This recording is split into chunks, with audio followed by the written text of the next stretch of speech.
And welcome back to George Pratt Memorial Field. It's week number 9 of high school football on WRMJ and WRMJ.com. The Mercer County Golden Eagles host the Mendota Trojans. This is Ty Taylor, Monty Smith alongside, and Rusty Dunn down on the sidelines. First, our Mercer County Family Eye Care Eyes of the Game tonight. See Mercer County Family Eye Care for your annual comprehensive vision exam. Tonight's officials, your Mercer County Family Eye Care Eyes of the Game, are referee Chris Smith, umpire Jason Danner, the linesman is Tad Johnson, the line judge John Meixner, and the back judge is Marcus Nachi. The Coppers Creek coin toss took place during our head coach's interviews, brought to you by Coppers Creek Outfitters outside of Illinois City. With lodging, guided hunts, and the ability to host special events, Coppers Creek Outfitters has served hunters across the country for 25 years as an ultimate whitetail and turkey bow hunting destination. You can contact Bo Carlson at Coppers Creek Outfitters to find out why they've been called a bow hunter's paradise. Mercer County won the coin toss and deferred to the second half, so Mendota will receive the opening kickoff and begin tonight's contest on offense. The Landmark Landscaping starting lineups this week. You can stop by Landmark Landscaping in Alito, your complete landscaping headquarters. Colorful mums, pumpkins, and lots of other fall decorating items are available now to give your home or business a new look for the fall season. Now tonight's Landmark Landscaping starting lineup. First for Mendota on offense. They will start along the offensive line. Left tackle is junior Peyton Gagliardo. The left guard, junior Reese Slay, and Austin.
Game of the season. Yeah, and it makes just even a little bit of special moment for them. They're being able to go out there, play with the rest of the seniors that are on the team, and then continuing to try to get a win for the Eagles tonight.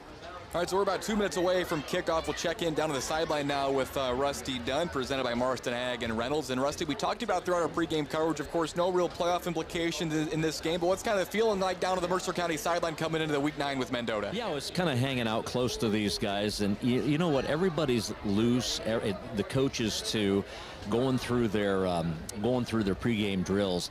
So I sort of get the feeling a little bit. Maybe they'll play a little looser, have a little bit more fun, and we'll see what kind of plays they decide to run here. But I think they're going to try to do some things they might not normally do in some of the other games. So I think it's going to be fun tonight, Ty.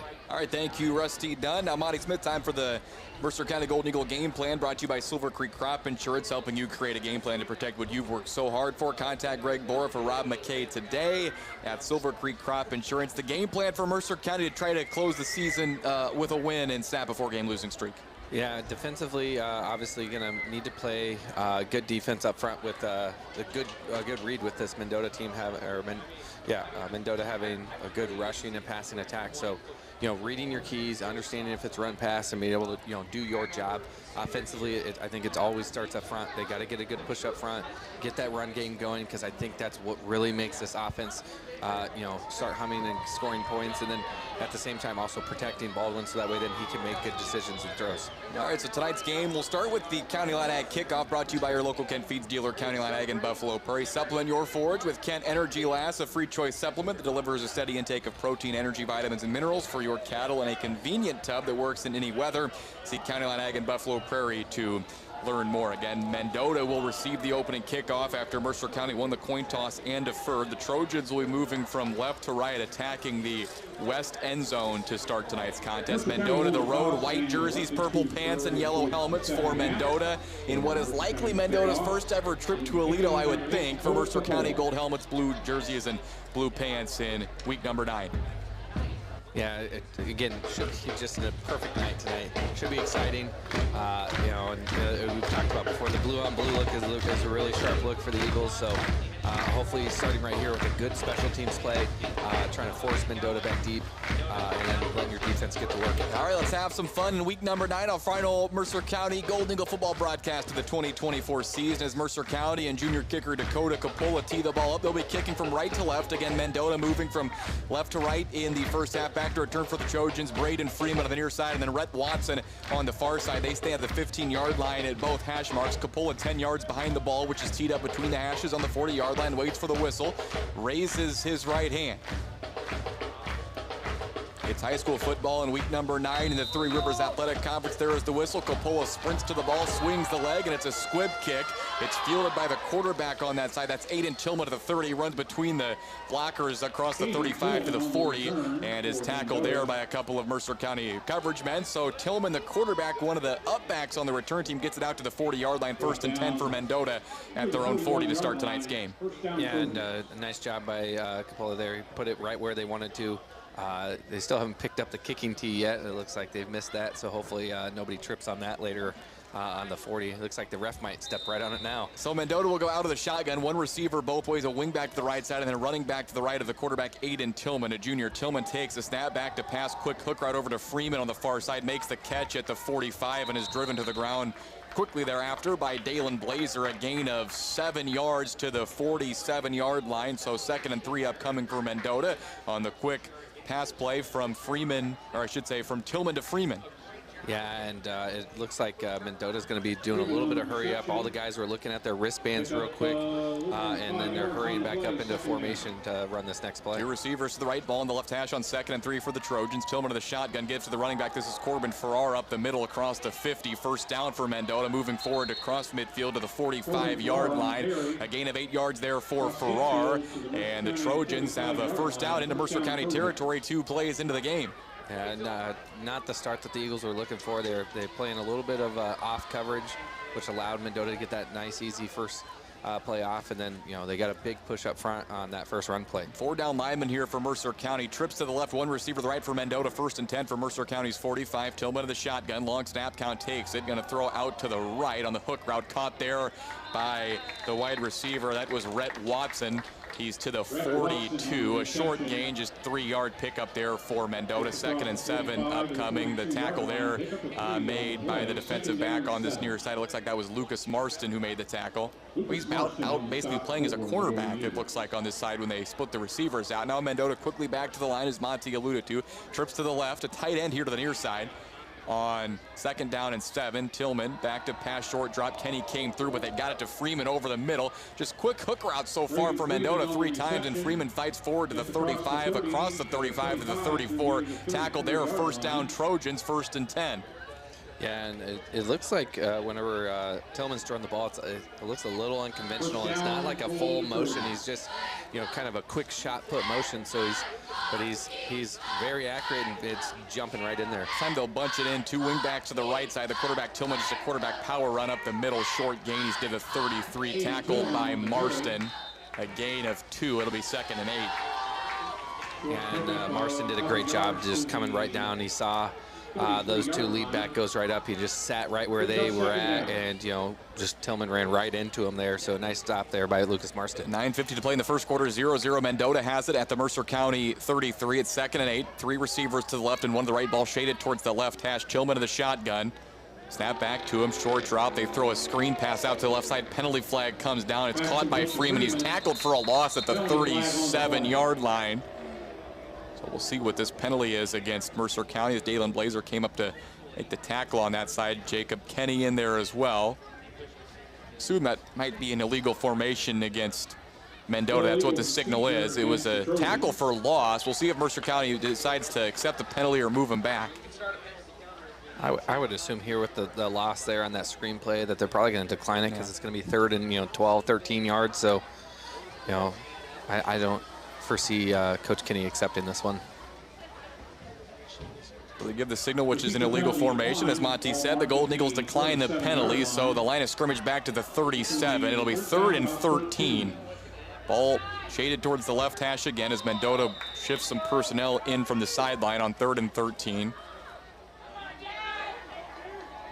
They'll bring 2 receivers here to the near side, the leading 2 receivers, both Freeman and Watson. Tillman to the shotgun, Farrar to his right. Tight ends to both sides. Roll out to the right side. This is Tillman. Rush on. He evades Cedam, and then Kenny comes from behind and strips the ball. It's loose on the sack, and I think Mercer County has it. The Golden Eagles do. Jacob Kenny, the strip sack, recovered by Mercer County at the 41, and the Golden Eagles take over.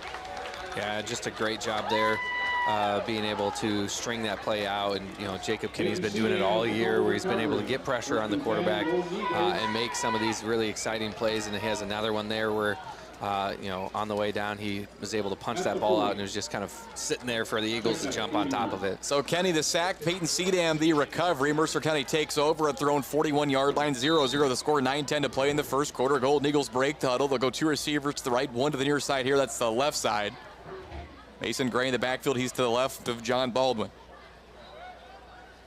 3 down linemen for Mendota. Here comes Cedam in motion behind the quarterback. They give it to Gray running right, spins away, and coming in to make the tackle was Wyatt Osmond. Throws him for a loss, back to the 40, a loss of 1. Good tackle there by Mendota's leading tackler, Wyatt Osmond. 47 tackles and 3 tackles for loss on the season coming into tonight. Quickly, Mercer County's offensive starting lineup: the left tackle, Caden Terrell, the left guard, Carter Dale. In for the injured Eli Burns this week, Brady Heinrich, sophomore center, Bodie Solomon, the right guard, and then J.J. Smock, the right tackle. John Baldwin plays quarterback. The 3 receivers: Logan Truers, Dalen Blazer, and Dakota Capola. Mason Gray and Peyton Cedam, the 2 running backs in the starting lineup this week for Mercer County. 2nd and 11 from the 40. Trips right, 1 receiver left, ball between the hashes. Baldwin in the shotgun, heels at the 35. Quick throw out to the left side. It's in and out of the hands of Blazer, incomplete. Looking for him on a hook route. It makes it 3rd and 11. Mendota starting defense. They go 3 down linemen: Joe Stewart, Gabe Vallejo, and Anthony Seabloom. 4 linebackers: Braden Freeman, Corbin Farrar, Wyatt Osmond, who you heard made the tackle for loss, then Gavin Evans. And the defensive backs are Brennan Northcutt, Javi Hernandez, Rhett Watson, and Brandon Ledley. So 3rd and 11 for the Golden Eagles, faced with 3rd and long on their first possession. 8:29 to play in the first, 0-0. Golden Eagles break tunnel. 2 receivers go right, 2 receivers go left. Between the hashes, Gray in the backfield to the left of Baldwin on 3rd and 11. Clock stops at 8:29. Capola in motion towards the right side. Back to pass Baldwin. Rush comes free. He evades the rush. Now rolls left to the 40. Turns the corner at the 50. Has the first down across midfield up the near sideline. 35 out of bounds at the 30-yard line where they mark him out. So a big pickup there from Baldwin. And it's going to be 1st and 10, Mercer County. 3rd and 11, conversion on the scramble.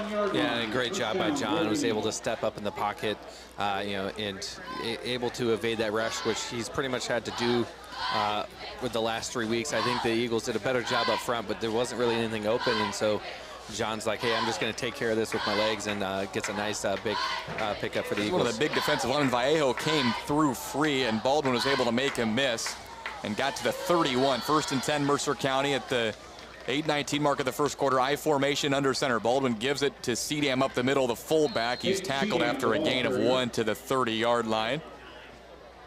And there to make the tackle from a safety spot for Mendota was Javi Hernandez, a sophomore.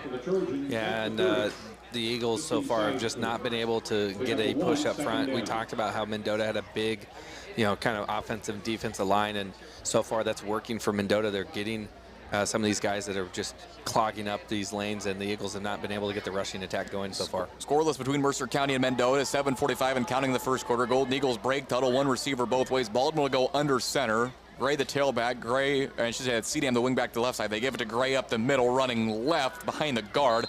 Another short gain. He gets 1 yard to the 29. A couple of Mendota defenders in there. Rhett Watson, Gabe Vallejo team up to make the tackle to bring up 3rd and 8 from the 29.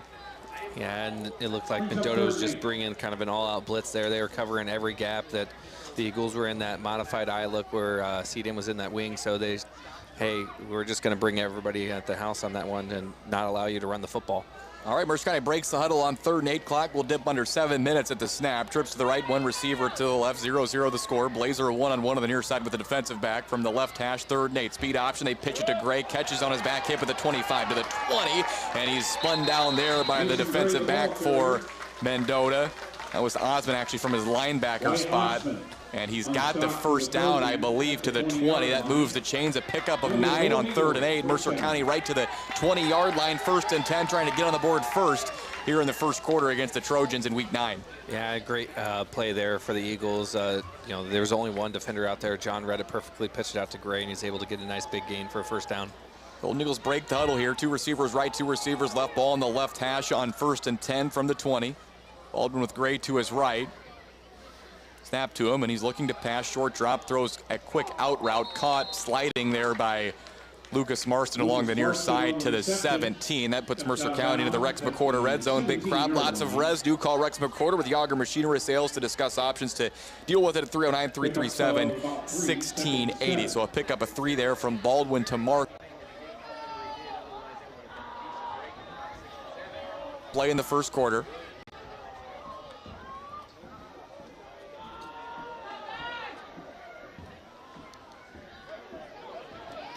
Peyton City on the ball carrier.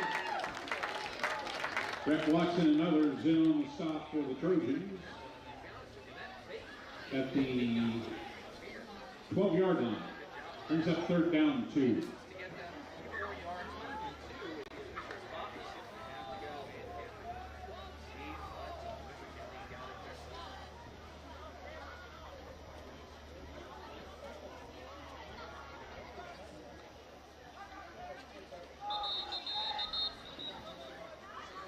Take a timeout on the far sideline. So 6:14 to play in the first. Timeout Mendota, 0-0 the score. 3rd and 2 coming up for Mercer County from the 12-yard line. After this on WRMJ.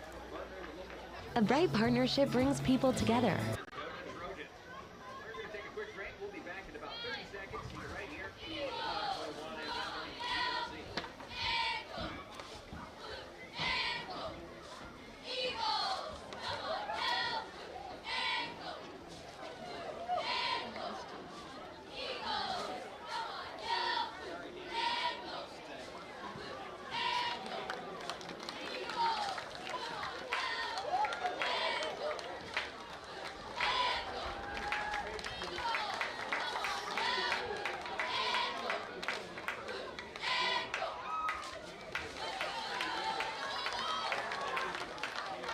A little less chaotic than last week. You've got several coaches who are giving input when a play is called, but John Baldwin's right in there with them. And I think you're going to see, looks like the running game's getting established early here. Ty, back to you. Thank you, Rusty Dunn. Whistle to break the timeout, and Mercer County faced with 3rd down and 2 from the Mendota 12-yard line. 0-0 the score in the first quarter. 6:14 to play in the opening period. Mercer County out of the shotgun. 2 receivers split both ways. Ball on the left hash on 3rd and 2. Baldwin with Gray to his left. In motion, Blazer from left to right. They take the snap, fake the swing pass to Blazer, rush on, screen pass, set up over the middle. He evades pressure. Baldwin rolling right. He breaks another tackle running, flips it up, and it's intercepted by Rhett Watson, and he's coming down the far side. He is leveled over there by one of the Mercer County offensive players. So that was just kind of a broken screen pass for Mercer County. They set it up over the middle. It was blown up. John Baldwin made a couple of great moves, but that's a play where you probably just want to see him throw it away and get to 4th down. Yeah, he just one of those things where after making the 2 great moves to be able to evade and get out of the pocket and, you know, hopefully then make a, you know, better situation out of it, and he's just got to throw that ball 100 yards out of bounds or just, you know, go down, just keep running it because, you know, also him knowing he knows it's a screenplay, so he can't. Throwing it up the field, there's going to be a flag regardless, even if he completed that pass. So 1st and 10 from the 19-yard line. Mendota comes up with the red zone stop. They'll go receivers both ways. Tillman, quick throw out to Freeman, makes the catch on the hook route, runs over Blazer towards the first down marker. A gain of about 10 yards, it looks like, for Braden Freeman, or 9. It'll be 2nd down and 1 out to the 28-yard line is where they mark it. So both teams' opening possessions end with a turnover. Tammy King listening from Monmouth. She says, go Mercer County Golden Eagles. You can let us know where you're listening to tonight's game, but we'll let you know how to do that here after this play as Mendota looks to the wristband as they would get back to the line of scrimmage quickly. One receiver left, one receiver right. Wing back to the right side of the shotgun, then running back to the right of the quarterback. This is Tillman, the quarterback. Same play. They throw a jump ball up to Freeman, makes the catch. Blazer quickly brings him to the ground, but it's a first down out to the 33-yard line. Send us a text at 309-371-3916. Again, that's 309-371-3916. Let us know where you're listening to the game from on Twitter at Ty21Taylor, or send us a message on the WRMJ Studios Facebook page. Is that right? Wayne Bennett's listening again? Yes, Wayne Bennett. If only we had more time in the pregame, we could be where in the world is Wayne Bennett. Yeah. And then I also had Coach Morford is listening in tonight as well. Double wing, double tight this snap for Mendota. They give it to the fullback, Wyatt Osmond. He picks up 2 yards to the 35 to bring up second down and 8. What we should have done this week especially is we should have done a third pregame interview with Wayne Bennett. Asked him about the Johnsburg Jayhawks, right? Yeah, they are playing Harvard tonight, looking to get their 5th win and make it into the playoffs. I'm sure Wayne could talk for hours upon hours, so I don't know that we need that segment. He's an expert on all things. That's what I call Wayne. So here we go to the shotgun. Receivers both ways in motion. Farrar, they will give it to him on the read option. That was Osmond, and he gives it to Farrar, and there he goes down the sideline across the 50. Farrar caught up to from Cedam from behind, forces him out of bounds, but a first down across midfield for Corbin Farrar. That was a Wildcat snap with Wyatt Osmond as the quarterback, handed off to Farrar on a jet sweep read option type play, and the Trojans moved they moved the chains, and it's to the 49, so he stepped out of bounds a bit further back than we thought. So they're still on Mendota's side of the field, but 1st and 10 from the 49, 1 yard shy of midfield. Trojans go 3 receivers to the right, 1 to the left. Tillman back in there at quarterback this snap with the running back Farrar to his left on 1st down and 10, under 5 minutes to play in the first and to score this game. Back to pass, short drop again. He throws it up for Freeman on the slant. Too high to catch, and it's incomplete, 2nd and 10. Yeah, and they've kind of been doing the same play over. They've been running that hitch route. That time they tried to run a little post route, but Blazer's playing pretty far off, and it might be something that the Eagles might need to adjust to, of moving him up a little bit closer, just to not allow Mendota to keep doing these short little dink-dunk routes and force him into 3rd and long situations. Tom and Sheila Taylor are listening in Hampton. Hello, Grandma and Grandpa. Hope things are going well in Rock Island County. It's 2nd down and 10. Back to pass out of the shotgun again is Tillman. Another hook route. This time it was to the near side. Caught by Watson. Logan Schreers to make the tackle. Across midfield to 47. That's a gain of 4. It's 3rd and 6. Yeah, and again, just these quick little routes. And, I just keep looking at how Tillman's throwing this ball, and it's just kind of looked like he's shot putting it out there, and the Eagles are getting closer and closer to picking one of these off, and then hopefully being able to take it back the other way. All right, 3rd down and 6 for Mendota. Got a listener checking in for Mendota. They say the Stevensons listening for Mendota. They say go Trojans. It's 3rd and 6 for Mendota. Quarterback Tillman takes a snap. Quarterback run up the middle across the 45 to the 44. A gain of 3 yards. It'll be 4th and 3, or check that, 4th and 4. They mark him down at the 44. So actually 4th and 3, they're going to say. So 4th and 3, I think 4 down 10 territory here for Mendota as they shift a lineman in. They go with a heavy set here with under 4 minutes to play in the first quarter. 0-0 the score. 2nd possession for the Trojans. Both they've gotten into Mercer County territory. Under center is the quarterback Aiden Tillman. 2 wing backs, 2 tight ends, and the fullback behind him is Osmond. Whistle as they bring Freeman in motion. Penalty flag comes in. And a false start against Mendota moves it from 4th and 3 to 4th and 8, and that hurts the Trojans. Yeah, it looked like a couple of linemen there kind of, like jerked their head up in a quick kind of motion, and so the refs are going to call that every time. And but also it was nice for some people from Mendota listening in tonight. So excited to have them in the broadcast, and yes, so far shaping up to be a really nice game. Hello, I believe they call it Trojan Town up there. I was there last year. That's a long trip for Mendota to come to Aledo. The Golden Eagles will make that return trip next year. So with the penalty, Mendota brings the punt team out on 4th and 8, line of scrimmage of 49. Braden Freeman, the punter. He's back at the 38. He gets the snap, and it's a good-looking kick, going to get over the head of the returners. Gray bounces at the 10, checks up, and then stops at the 8.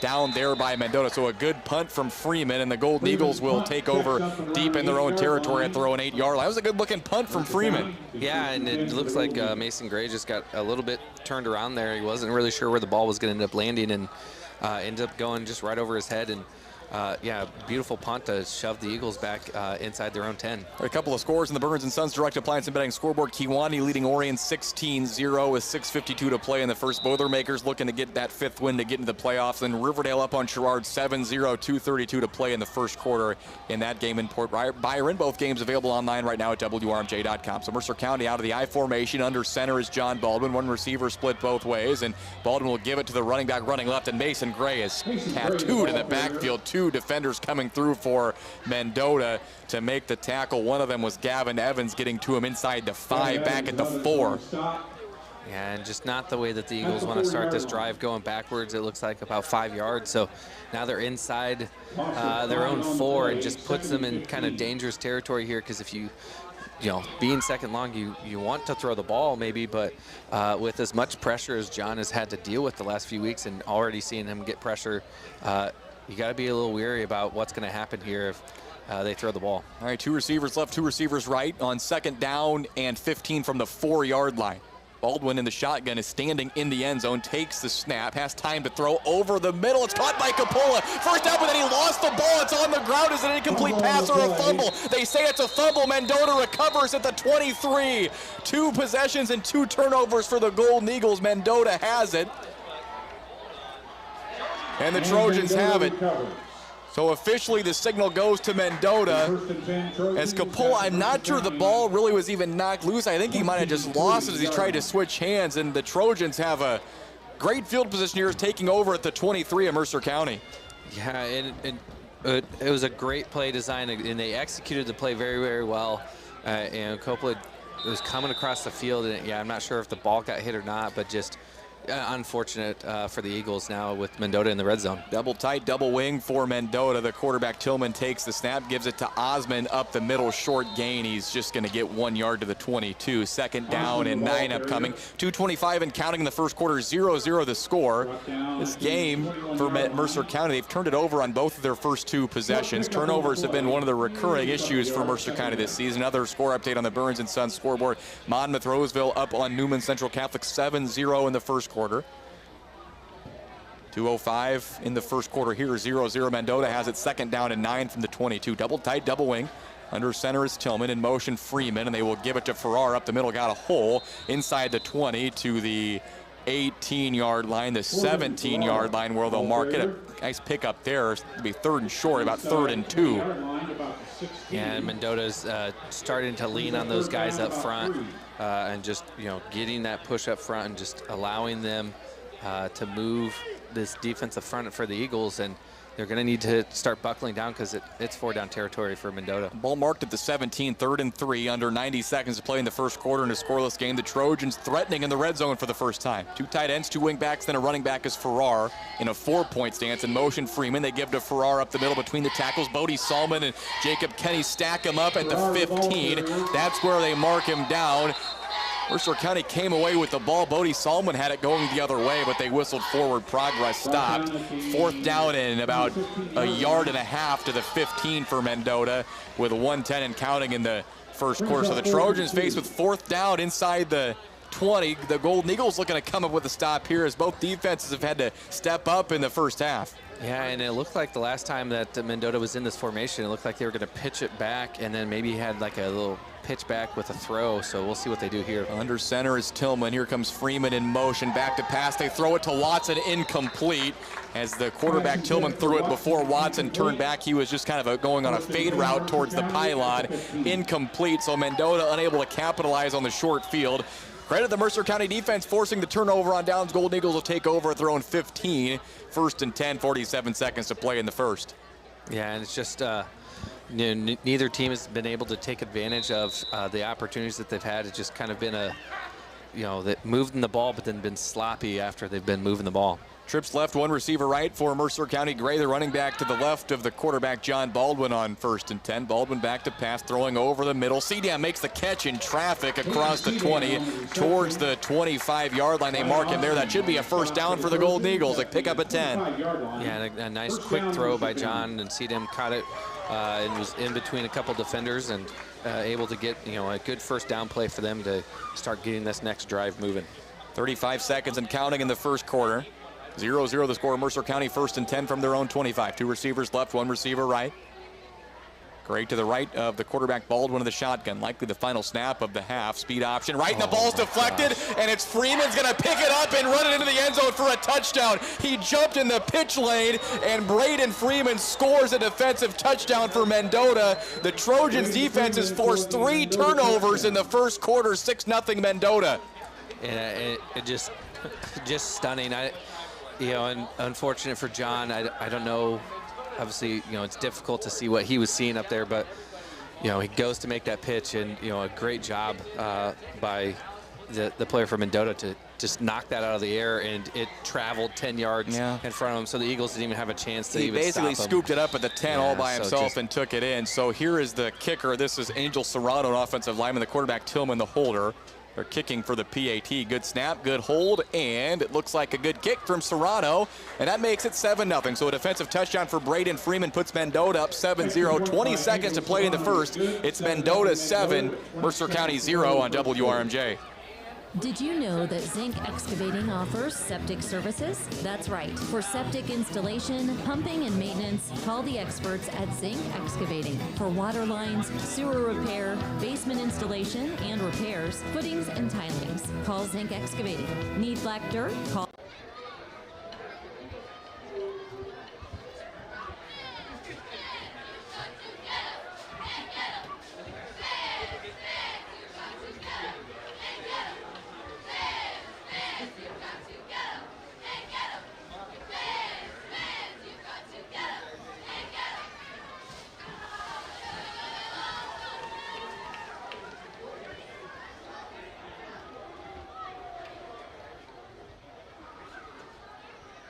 The business. Protect your investment with a new roof from Riddle Roofing.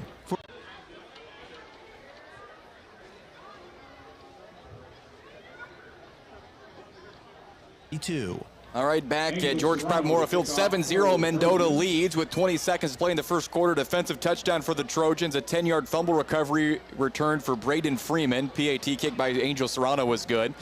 And with 20 seconds to play in the first, it's 7-0. The county line at kickoff here as Serrano teased up between the hashes. Back to return for Mercer County. Logan Schreers and Mason Gray, they stand at the 10. So Serrano waits for the whistle here. Mendota again in the road. White jerseys, yellow helmets, and purple pants. Here's the run-up and the kick, and it's a squib kick towards Capola. Makes the catch at the 30, running right. Now cuts back to the left across the 35, and then Mendota gets to him. Wyatt Osmond in there to make the tackle, along with a couple of other defenders for the Trojans. That was Gavin Evans in there as well. So Mercer's going to take over, throwing 37. That's where Capola was tackled. 7-0, 3 possessions, 3 turnovers for the Mercer County offense so far. 16 seconds to play in the first. It's 7-0.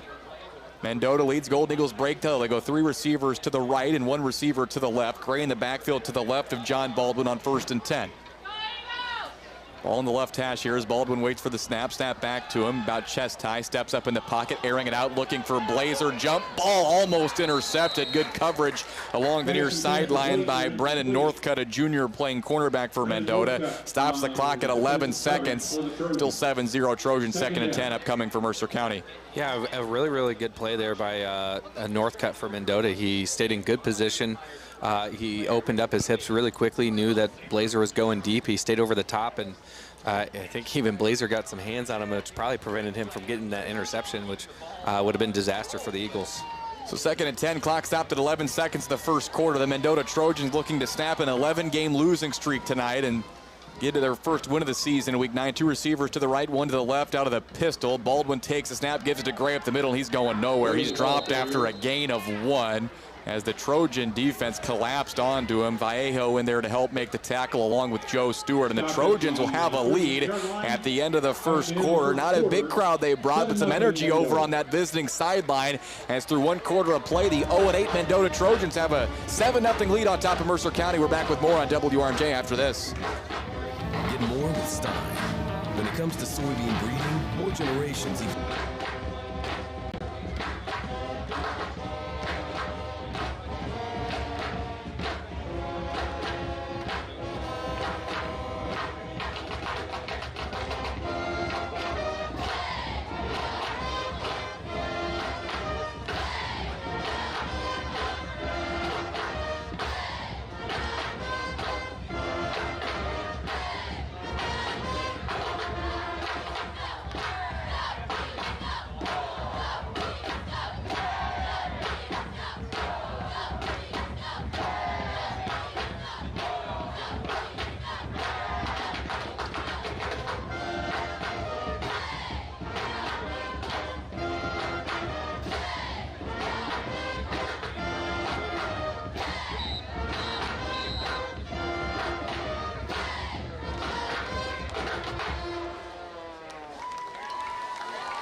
The Golden Eagles know they have a game on their hands, and they've got to respond.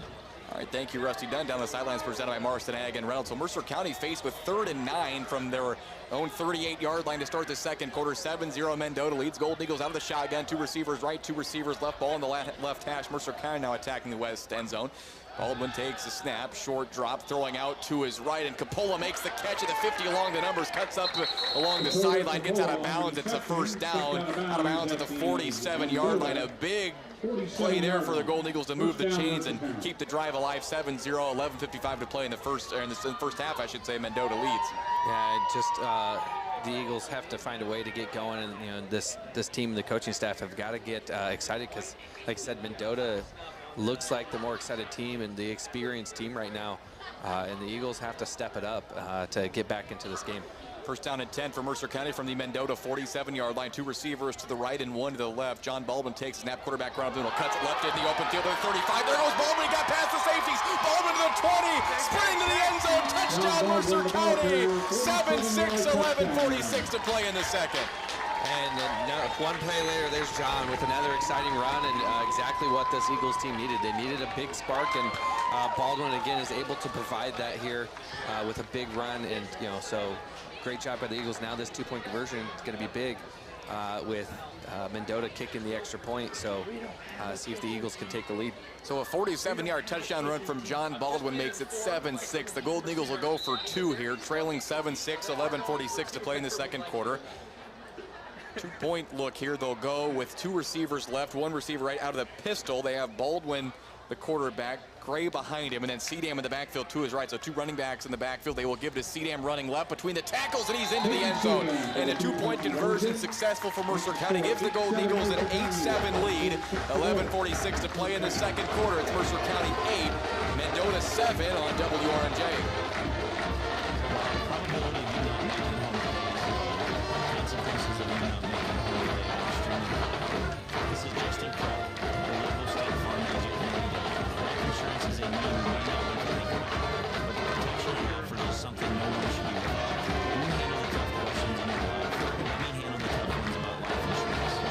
See me, Justin Cook, today at 1101 Southeast 3rd Street in Aledo. All right, a nice answer there for Mercer County early in the second quarter. A 47-yard touchdown run from John Baldwin. 2-point conversion successful with Peyton Cedam getting into the end zone. And the Golden Eagles in front for the first time tonight, leading 8-7, 11:46 to play in the second quarter on top of Mendota. County Line Ag kickoff coming up for the Golden Eagles. Touchdowns all season long, and home games presented by Country Financial. Local agents, that's Jason Potter and Tracy Bigham. They sponsor the Golden Eagle touchdown reward for every touchdown Mercer County scores in a home game this season. Tracy and Jason will donate $25 to the Mercer County Athletic Booster. So the County Line Ag kickoff coming up here with Dakota Capola teeing it up for Mercer County. Back to return for Mendota, moving from right to left. That's from west to east. Are Rhett Watson and Braden Freeman. They stand at the 15-yard line. basically at the hash marks. 8-7. I think we're going to be in for a good game tonight. Yeah, it's like I said, it was very sloppy to begin, but now both teams seem to the momentum going back and forth. So let's see who can hold on to that momentum. There's the run up and the kick from Coppola. It's an end-over-end kick towards Freeman. Makes the catch between the hashes of the 15. Goes forward to the 20. Freeman angles left, trying to get to the outside at the 30. Stutter steps and then brought down along the near sideline by one of the Mercer County coverage men there. Nice tackle in the open field. Looked like maybe that was Trent Nodine there on that tackle. Trent Nodine along the sideline on the Mercer County side. So Freeman took it basically a 16-yard return from the 15 to the 31. 11:39 to play in the second quarter. It's 8-7. Mercer County leads. Mendota has the ball. The Trojans lone score a defensive touchdown. Mendota's forced 3 turnovers on defense here in the first half. 3 receivers left in a bunch trips formation. Freeman doesn't look like he knows the play. One receiver to the right. Tillman shouting out to the receivers. They look to their wristbands here to the near side. They're bunched along the sideline on 1st and 10. Tillman back to pass, fakes left, goes right. He was looking for the running back getting out of the backfield. That was Jaden Leslie, incomplete at 2nd and 10. Yeah, and again, just some confusion there from Mendota. And even the Eagles, they only had 2 guys out here on the 3, so you know, could have been dangerous for the Eagles if, you know, Mendota gets those 2 blocks and they get it there to Freeman, because then he would have been free to run right up that sideline with them only having 2 guys out there in coverage. 2nd and 10. This time Mendota goes back to the double tight, double wing look under center, the quarterback Tillman. They bring Freeman in motion. They fake the pitch to him, and then they bring the running back coming from right to left on the basically coming the other way on the misdirection play. That was Rhett Watson. He's dropped for a loss at the 30. Jacob Kenny. And it'll be 3rd down and 12. Jacob Kenny in there to make the tackle for a loss. Yeah, just a great job by Kenny there. He followed him all the way down the line, didn't get fooled at all with that counter play that they were running. And I think Mendota was hoping that he was going to run that up the field a little bit and cut underneath. But, you know, great job by Jacob Kenny. 3rd and 12. Mendota will go double tight, double wing. Running back is Farrar in the backfield. In motion comes Freeman. They will give it on the fullback dive play up the middle. And Mercer County there to make the tackle. Lucas Marston, J.J. Smock bring him down at the 30. A gain of 1. It'll be 4th and 11. Here comes the punt team for Mendota. A couple of quick Burns and Sons scoreboard updates. Riverdale 10, Sherrard 0 in the second quarter. And then it's Kewanee leading Orion now by a score of 24-7 in the second. Yeah, and I think I saw earlier Monmouth Roseville was up 7-0 over Newman. And then just, I think Quincy was up 14-7. So just a lot of great games tonight, week 9 action. So Freeman, the punter, snap low. He gets it about shin high, and the punt is blocked by Bodie Solomon. It's picked up, and there he goes. Solomon into the end zone. Touchdown, Mercer County. Solomon blocked it. Solomon scooped it, and Solomon scored it. Touchdown, Mercer County. 14-7, 10:15 to play in the second. Yeah, it was just a great play by Solomon there. Came right up through the middle, was able to block it. Similar to Mendota's defensive score that they had, where that ball just floated right in front of Solomon. Easy scoop and score and run it in for that touchdown. That's awesome, man. Holy cow. That is so awesome. Bodie Solomon scores a touchdown. 10:15 to play in the second, 14-7. Golden Eagles will go for 2. They can convert. It'll be a 2-possession lead, with 2 receivers left and 1 receiver right. Out of the pistol, this is Gray, the tailback behind Baldwin, and then Cedam to his right. Snap back to Baldwin, gives to Cedam up the middle, makes a man miss, trying to reach across the goal line, and he's in. The 2-point try is successful. Cedam gets in with 10:15 to play in the second. It's Mercer County 16, Mendota 7 on WRMJ. When was the last time your fields were soil safe? With rising fertilizer prices, how much lime and fertilizer do you?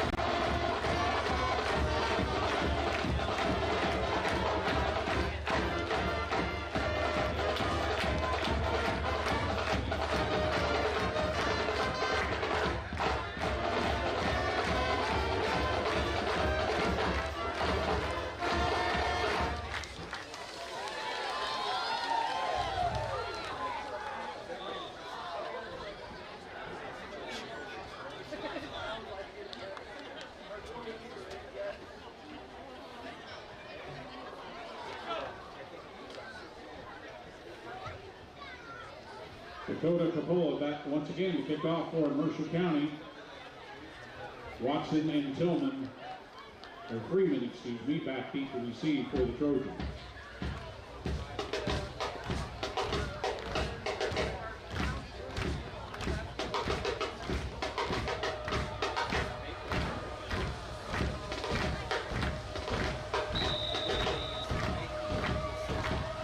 And Watson back to return. It's an end-over-end kick, angled to the left hash mark, caught there by Wright Watson to the 15, up the middle of the 20, 25, 30, runs into the coverage team, and Mercer County brings him down at the 30-yard line. Block punt, return for a touchdown. A great special teams play, and awesome to see Bodie Salmon. He hasn't touched the ball very often to get in the end zone. That's really cool. Yeah, and just probably super exciting for him and his family, and you could see that the Eagles overall just super excited to see that play with all the different woes that they've had on special teams. So finally, one that goes their way. So out of the shotgun here, Mendota will go one receiver right, one receiver left, a running back to the right of the quarterback, Aiden Tillman. Tillman takes the snap, back to pass, hook right out to Freeman, makes the catch, turns to the left, trying to get to the edge. He's wrestled to the ground by Blazer. A pickup of about 7 yards to the 37. It'll be second down and 3. That touchdown that Bodie Salmon scored gives the Mercer County Athletic Boosters $25 more from local country financial agents Tracy Bigham and Jason Potter, who sponsor the Golden Eagle touchdown reward for home games this year. So 2nd and 2, they mark him at the 38. Mendota trailing by 9 now, 9:40 to play in the second. One receiver to the left, one receiver to the right. Aiden Tillman, the quarterback. 3 down linemen, check that 4 down lineman for Mercer County. Tillman, short drop, has time to throw, airing it out, looking for Freeman. Incomplete, penalty flags fly in as it looks like they're gonna get Mercer County defensive back Dalen Blazer for defensive pass interference.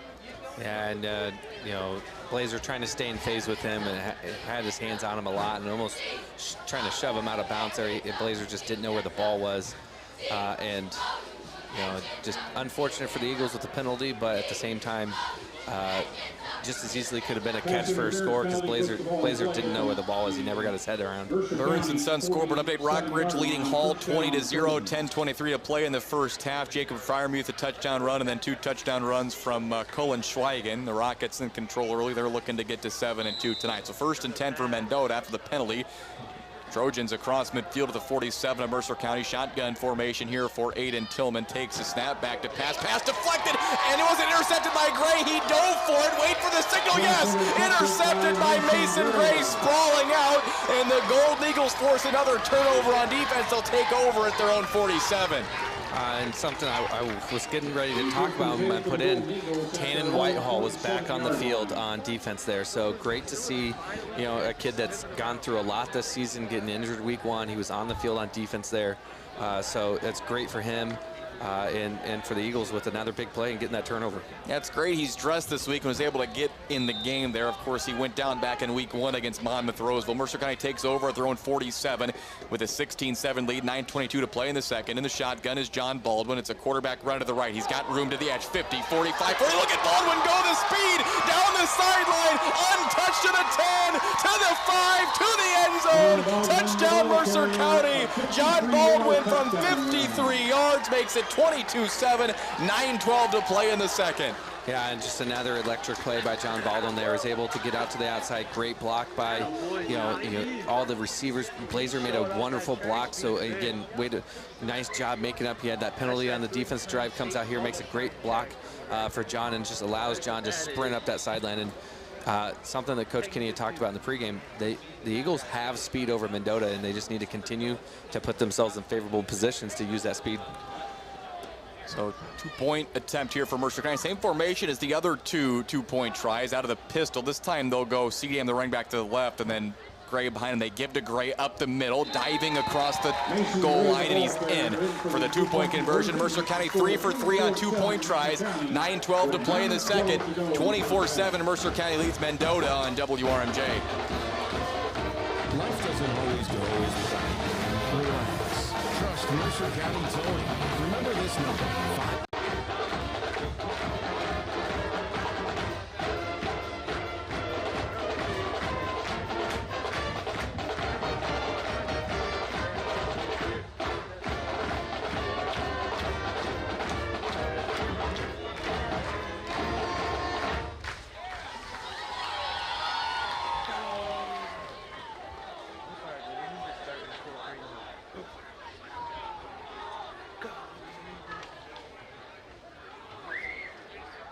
second, 24 unanswered for the Golden Eagles. Rusty Dunn down on the sidelines, presented by Marcinag and Reynolds. How about that John Baldwin sprinter speed? Wow, he hit the hole and got to the end zone quickly there. He has got moves, and when you watch him field level, you'll see him make just a little bit of a juke move, and then he puts the afterburners on. I think you're going to see Gray and Cedam and Baldwin running it more to try to extend the lead.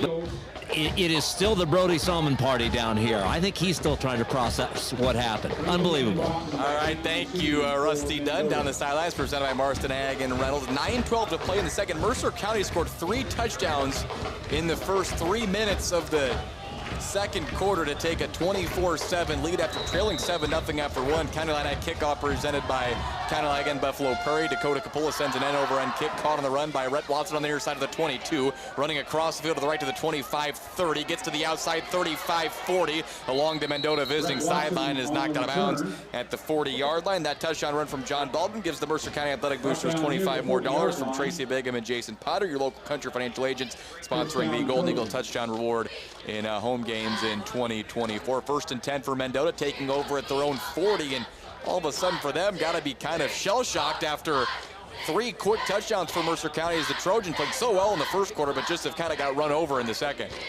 Yeah, and I think that some of the mistakes that they had, because they had plenty of turnovers themselves, just like the Eagles did in the first quarter, and it's kind of catching up to them. The Eagles are cashing in on those mistakes and turnovers. Trips to the right, one receiver to the left for Mendota out of the shotgun. 9:04 to play in the second. 24-7. Mercer County leads. Tillman back to pass in the pocket over the middle, looking for Freeman on a slant route and into double coverage. Gray and Blazer there. Gray almost came up with another interception.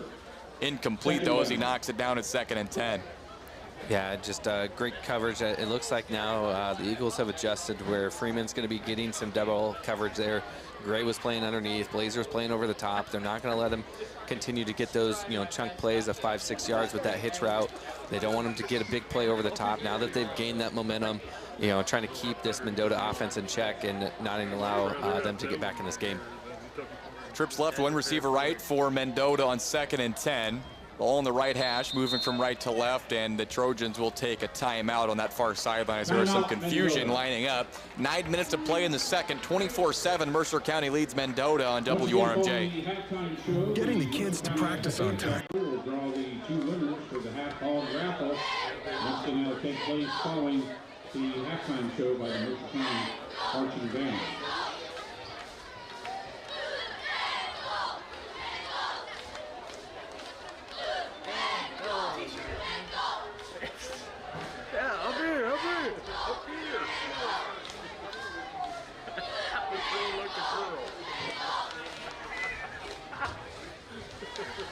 Oh, boo, we're open up here.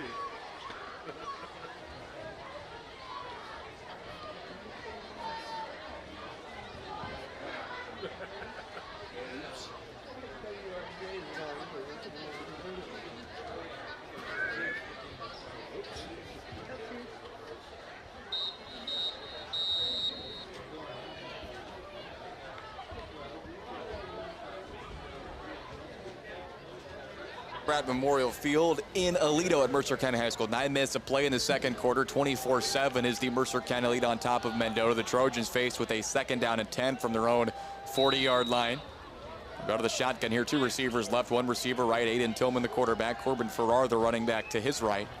Tillman, the snap. Short drop, throwing out to the right, looking for a new intended receiver in there. That was number 10, Cole Tillman, freshman, and it's incomplete. It'll be 3rd and 10. And the Eagles have tightened up a little bit on defense here, not allowing some of these quick pass plays for Tillman. And they're, the Mendota's trying to come out with some different formations and confuse the Eagles a little bit and make them line up differently. And for the Mendota, just has not worked whenever these, you want those quick routes and quick, like extended run plays to work, and it has not worked for the Mendota. 3rd and 10, shotgun snap back to Tillman, quarterback run to the left between the tackles. Peyton Cedam there to bring him down at the line of scrimmage. A short gain of 1 to the 41. It'll be 4th and 9. Looks like the Trojans will bring the punt team onto the field. Yeah, and the Eagles, again, another nice job there, plugging it up on 3rd and long. And, it really seems like the Eagles have kind of taken control of this game. It's unfortunate for Mendota because they had a lot of momentum there in the first quarter and was playing really well, and the Eagles have really taken control now. Braden Freeman, the punter, snap back to him. He gets it away, kicking, standing in his own 30. A good punt, angled right, caught by Schreers, makes the first man miss. He's got some open field now as the penalty flag comes in at the 35, running across the field to the 40. Schreers breaks another tackle, and finally Farrar catches up to him and spins him down at the 48-yard line. But the penalty flag is down all the way back, basically where he caught it at the 28, which to me says that likely will be coming back. Yeah, and the ref even went down, picked the flag up, and threw it another like 10 yards back. So to add insult to injury. He apparently didn't have the arm strength to get it there the first time. So, but looks like a block in the back or something. All right, so well, there it is, an illegal block in the back. So that'll move the Gold Eagles back basically inside the 20 to their own 18-yard line. A score update here from the Burns & Sons Direct Appliance and Betting scoreboard. Midway through the second quarter, Monmouth Roseville leads Newman 14-0. And let's see, I think we have one more score up here with Riverdale on top of the Sherrard Tigers 17-0, 2:54 to play in the second quarter there in Port Byron. So 1st and 10 for Mercer County from their own 18-yard line. 8:08 to play in the second. 24-7 to the Golden Eagles lead. I formation with Baldwin going under center. One receiver left, one receiver right. Lucas Marson, the tight end to the right side. Gray in motion out of the backfield. Just a fullback trap play up the middle to Peyton Steedham. And he's dropped after a short gain of 1 out to the 19. It'll be 2nd and 9. It's hard to see him. It was like he disappeared when he got the ball. He stayed low. And you know, the Eagles on offense, they have some height. J.J. Smock's in there. He's a big old boy in there, and so he gets in behind Smock, and you just couldn't see where he was at all. But only a gain of a couple there. So Eagles face here a 2nd and long. 2nd and 9 from the 19. Mercer County breaks huddle. Ball shaded towards the left hash. 2 receivers right, 1 receiver left. Baldwin shotgun in motion. Ceedham from right to left. He goes behind the quarterback. They'll swing it to him after they fake the handoff. Ceedham in the open field, puts on a move, and is wiped out over there along the Mendota sideline by the defensive back. That was Rhett Watson who made the tackle. He's across the 25 to the 26. 3rd down and 3 upcoming for the Mercer County Golden Eagles. 7:05 to play in the second quarter with a 24-7 lead. Yeah, and nice play there by the Eagles, getting it quickly out there to Ceedham, and Blazer was trying to get that outside lane free for Ceedham, but just couldn't quite make the block. But a great play there by the defensive back for Mendota. 3rd down and 3. 2 receivers right, 2 receivers left for Mercer County from their own 26-yard line where it's marked.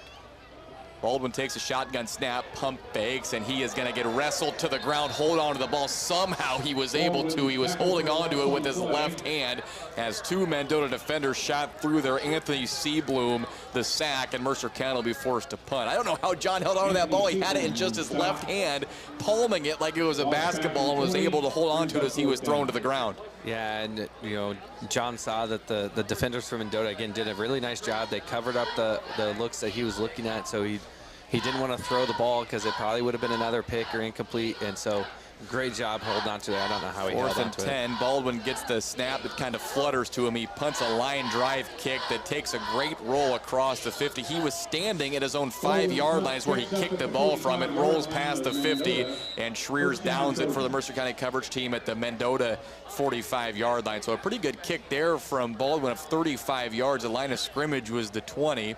It gets to the 45 of Mendota. Trojans take over. Still pretty good field position. 5:55 to play in the second, with the Trojans having the ball, trailing 24-7.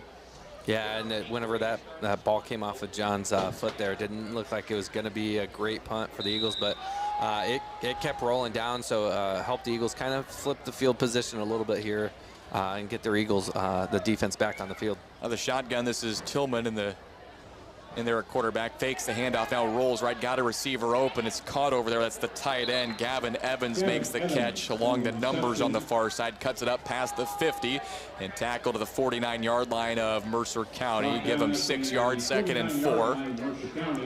Yeah, a great job there. The Eagles kind of got faked out. He pulled that ball out late, and then they didn't end up covering Evans out there. So a great play there by Mendota. Now the Trojans tighten it up here.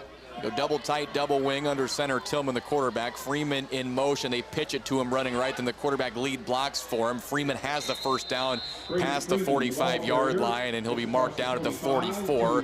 That moves the chains. A gain of 5 for Braden Freeman. He's like a jack of all trades for Mendota's offense. He catches passes. He runs the ball too, and gives the Trojans a first down inside the 45 to the 44.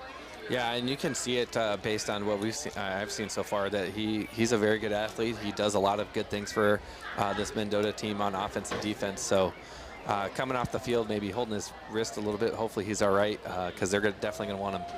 Freeman off the field, double tight, double wing. They bring Watson in motion this time. Give it to Farrar up the middle. He was the fullback in there at the double tight, double wing look, and he's tackled at the line of scrimmage for no gain. 2nd and 10 from the 44 of Mercer County coming up. Yeah, and a great job by the Eagles there. You can start to see that they're flying around a little bit more on defense, and it looked like that was Evan Clark on that one. Just came up and smacked him. And just kept running his feet through the tackle, which is important to make sure that he doesn't get any extra yards after getting that initial hit. Trips right for Mendota. And now a receiver comes in motion from right to left. It's 2nd and 10.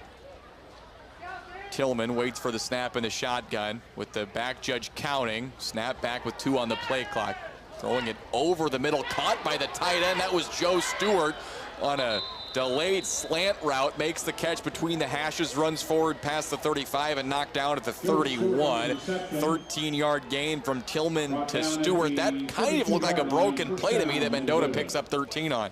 Yeah, it just I was looking because they had that receiver run over late, and I was looking to see if everyone was on the line, and I thought maybe that the tight end was covered up there. So obviously the receiver checked with the ref that he wasn't, but just kind of like a little pop pass looking thing right over the middle. 1st and 10 for Mendota from the 32 of Mercer County. They will fake the pitch, and then coming the other way as the running back, that was Watson, the wing back from right to left. He's inside the 30 to the 27-yard line. Penalty flag comes in after the play. There was some jawing back and forth. I think Mendota's going to get a unsportsmanlike conduct penalty, and they will. So that will move them back 15 yards. As that was Gavin Evans. He made a big block on the weak side of the play and then said something and kind of motioned towards the Mercer County player that he decleated, basically, and that will move the Trojans back 15 yards. And I believe after the play, so the down will count. It's not a good penalty there. No, just it's one of those things, you don't want to see that anyway. And for Mendota, you're moving the football, you're getting close to the red zone, you're in 4-down territory, and then it's just a bad play and just a lapse of judgment there for the player. So just you gotta be smart and think about those things before you do it, because the ref was looking right at it, and that's going to set him back. It's going to be 2nd forever here now. Back to the 43, 2nd and 21 officially, so it should have been like 2nd and 5, but instead it's 2nd and 21. One receiver to the left. Wing back to the left side in motion comes Farrar. It's another Wildcat snap. This is Wyatt Osmond, the Wildcat quarterback, runs left behind the tackle. A short gain of 2 stacked up by Lucas Marston and a few other Mercer County defenders. 3rd down and 19 upcoming. And I would expect that maybe Mendota pulls out one of their trick plays here. It being 3rd and long, you're going to want to get something. If they can cut it down in half and get 10 yards or so, that maybe they're going to go for it on 4th down. But if they don't get anything here, I expect them to punt the ball away. So Braden Freeman is back in the game. This time he's lined up as the running back for the first time in the shotgun look. 3 receivers to the right. Tillman, the quarterback, takes a snap. It gets past him. Then he loses his footing. Kenny chasing it down, but Tillman dives on it. The quarterback back at the 44-yard line of Mendota. So that unsportsmanlike conduct penalty completely derails Mendota's drive, and they'll be forced to punt on 4th down and more than 30. Yeah, just unfortunate there for Mendota. I'm not sure if just Tillman wasn't ready for the snap or just too far to his left. But then Jacob Kinney was trying to kind of shove him out of the way to be able to scoop that ball up. Just wasn't quite able to execute his plan there to get a scoop and score on senior night there. Snap back to the punter, Braden Freeman. He gets it away. Line drive kick angled towards the Mercer County sideline. Checks up and then bounces sideways out of bounds at the 30. So the Golden Eagles take over, throwing 32-19 to play in the second, leading 24-7. In the first half. I had Wayne Bennett checked in again. Awesome. He wants us to say his name twice. Oh, yeah. He said, I'm glad you two are telling the world how smart I am. Yeah, he is smart. He's a smart man. Said he just got to the Johnsburg-Harvard game, so I'm curious to see if he will text me the update on that score. But he said, go Eagles. Go Eagles. Go Eagles. All right, 1st and 10 for Mercer County. Ball in the right hash. Line of scrimmage around 30-yard line. 2:19 to play in the second. Golden Eagles have all 3 timeouts remaining. Trips left, 1 receiver right. Baldwin in the shotgun. Quick drop, fakes right. Now tucks it, going to run up the middle. Hang on to the ball. He's across the 30 to the 35-yard line. A gain of about 4 yards. It'll be 2nd and 6. Yeah, and it looks like a handful of times that John has been tackled. The Mendota defenders are kind of getting him up high. Not an illegal play for them, but just hitting John in that upper, shoulder neck area. So, with John now trying to get his pads fixed before this play gets started. Trips right, 1 receiver left for Mercer County. Baldwin takes the snap, rolls right to the short side of the field. Gonna throw it across his body, almost intercepted, but dropped by Rhett Watson. He picked off a pass earlier in the game. It'll be 3rd and 6 for Mercer County from the 35-yard line. I'm telling you, Mercer County could hit them with a hitch and go, I think, for a touchdown. Yeah, and I was baffled where the ball even was. I thought Mason Gray caught it and was running out of that pile, and then I see that the Mendota defender almost intercepted it. But it hit Watson in the hands. He had a chance to pick it off, but he wasn't able to reel it in. So the clock stops at 1:41 in the second quarter. 3rd and 6 for Mercer County with a 24-7 lead. All 3 timeouts for the Golden Eagles. Mendota with 1 timeout remaining. 2 receivers left, 1 receiver right. Baldwin, quarterback run to the right, up the middle, cuts it back left. He's got the first down. He's in the open field again. Can he turn the corner? Not quite. As he goes down, he has the first down past the 40. The ball went loose after he hit the ground, though, so he's down at the 42. Clock stops at 1:32 while they set the chains. If he could have stayed on his feet and got to the edge, I think he would have been down the sideline for another long touchdown run. Mercer County electing not to take a timeout. They hurry back to the line as the chains get set, and the clock will start rolling here. Now under 90 seconds to play. Trips right, 1 receiver left. Here under 90 seconds to play in the first half. Baldwin takes a snap high, gets it helmet high, now rolls right. Goes backwards, running laterally, throws it towards Schreers, who found a pocket, and the defense makes a man miss inside the 40, and then is wrestled out of bounds by the defensive back, Javi Hernandez, but 2 penalty flags back at the 46-yard line of Mercer County. Didn't see what the ref called, but he said the signal was an ineligible man downfield. So one of the linemen got downfield because Baldwin, it looked like he was going to take off, and then he kind of floated backwards and made a good pass to Schreers, but I think the Mercer County lineman must have read that he was going to run and went downfield. So that's a nice play that's wiped away. Clock stopped at 1:13 after the penalty. It's a 5-yard walk-off, and it'll be 1st down and 15. Yeah, just for high school, the linemen have to be a few yards upfield, and 2 of the officials saw that. So, just unfortunate for them because John's just trying to make a play there, and they don't know what, they're just trying to anticipate what he's doing. So just unfortunate for the Eagles, but let's see if they can kind of get things rolling again here with the time that's left in this second quarter. Line of scrimmage back to the 37 of Mercer County. 1st down and 15, 1:13 on the clock. Trips right, 1 receiver left. Mercer County up 24-7 late in the first half. Baldwin takes the snap, rolling right horizontally to the near side towards the sideline at the 31. Pump fakes. He's like Houdini, makes 2 men miss. Running back across his body. Here he goes. He's at the 50, and Watson makes the tackle there, but it's a 1st down. He gets to the 48-yard line. A pickup of 16 yards for Baldwin. Somehow he got away from the 2 defenders who got to him in the backfield and picks up 16 yards to the 47-yard line of Mendota. Still no timeouts taken by the Golden Eagles. They get back to the line. Clock rolls under a minute to play. Trips right, 1 receiver left. Still all 3 timeouts for the Golden Eagles as Baldwin back to pass, short drop. The defenders rush him. He gets it over the middle to Cedam. He makes the catch and thrown down, and then Mercer County will take a timeout. Cedam tackled at the 41. Golden Eagles take their first time out of the half. 48 seconds to play in the second quarter, 24-7. Mercer County leads Mendota on WRMJ.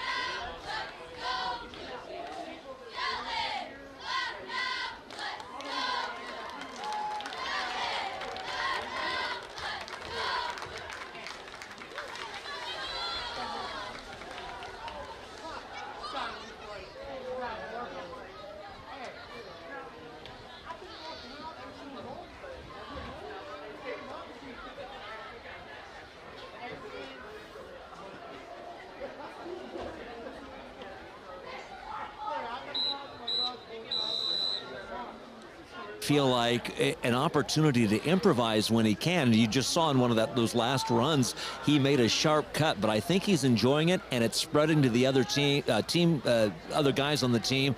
Second half might be fun. All right, thank you, Rusty Dunn. 2nd down and 4 for Mercer County from the 41-yard line. 2 receivers left, 1 receiver right, ball in the right hash here with Baldwin in the shotgun, Gray to his right. Takes the snap, option, fakes the pitch, and now Baldwin in the open field to the 35. He's got the first down at the 30, dragging the tackler with him to the 27-yard line. 43 seconds to play, stops the clock as they move the chains. Brandon Ledley made the tackle for Mendota in the secondary there. Chain set, clock rolls, 43 seconds, and it's ticking. Mercer County still with 2 timeouts. Trips right, 1 receiver left. That's Blazer to the wide side of the field all by himself. Out of the pistol, Baldwin will turn and fake to Gray, bootleg to the left. He's got some room to run, cuts it upfield, gets a block, but a penalty flag comes in as Baldwin's inside the 5. He's going to get to the end zone. Touchdown Mercer County, but a penalty flag back at the 25-yard line. I think they're going to get Dalen Blazer for a block in the back or potentially a hold. And it's going to be a block in the back, and that'll take the touchdown off the board. 24 seconds is what the clock got to as Baldwin did get into the end zone, and that'll move the Golden Eagles back with just 24 seconds on the clock. Yeah, and Dalen was trying to hustle back to get that block on that DB to allow John. And I think even if he just kind of would have, stood there, not even touched him, just kind of, screen him out and not, even touched, like I said, touch him, I think John would have been able to get around him. But unfortunate for the Eagles, but now, hey, there's still some time. They got timeouts that try to put this ball in the end zone and really open this game up. So this moves Mercer County back to the 35-yard line. It'll be 1st and 18. 2 timeouts remaining for the Golden Eagles, up 24-7 with 24 seconds to play in the first half. 3 receivers right, Schreers, Capola, and Sedam. Now Blazer to the left, Baldwin in the shotgun, back to pass, fakes it, now gonna lob it up towards Blazer, diving on the sideline and intercepted by Mendota. Brennan Northcutt came up with it as the ball airmailed over the head of Dalen Blazer, and the Trojans forced their 4th turnover of the first half, intercepting John Baldwin there, and they'll get the ball with 19 seconds to play. Yeah, I think some confusion there between Blazer and Baldwin of what the route was actually going to be.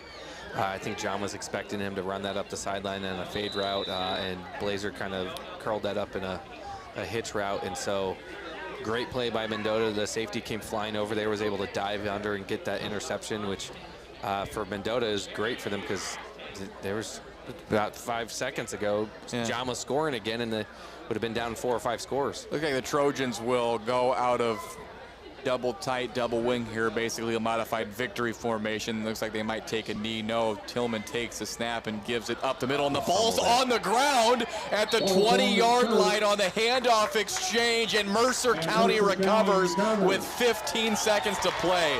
So instead of kneeling it out, they run a fullback dive up the middle and fumble it on the handoff, and Mercer County out there with it. They take over the 20 with 15 seconds to play. Oh my gosh. Yeah, and it's kind of been the case here a few different times with Mendota. I think he's trying to read that, and he saw that the defender was coming down on the fullback, so he's trying to maybe pull that out and run that triple option, but pulled it out too late, and the ball ends up on the ground in the Eagles' hands. 2 timeouts remaining for Mercer County. 15 seconds on the clock. Line of scrimmage, the 20. 1st down and 10. Trips right, 1 receiver left. Baldwin waits for the snap, his heels on the 25, takes it. Got time to throw in the pocket. Now the pocket collapses, lobs it towards the end zone. 2 receivers are wide open, and Capola makes the catch. Touchdown, Mercer County.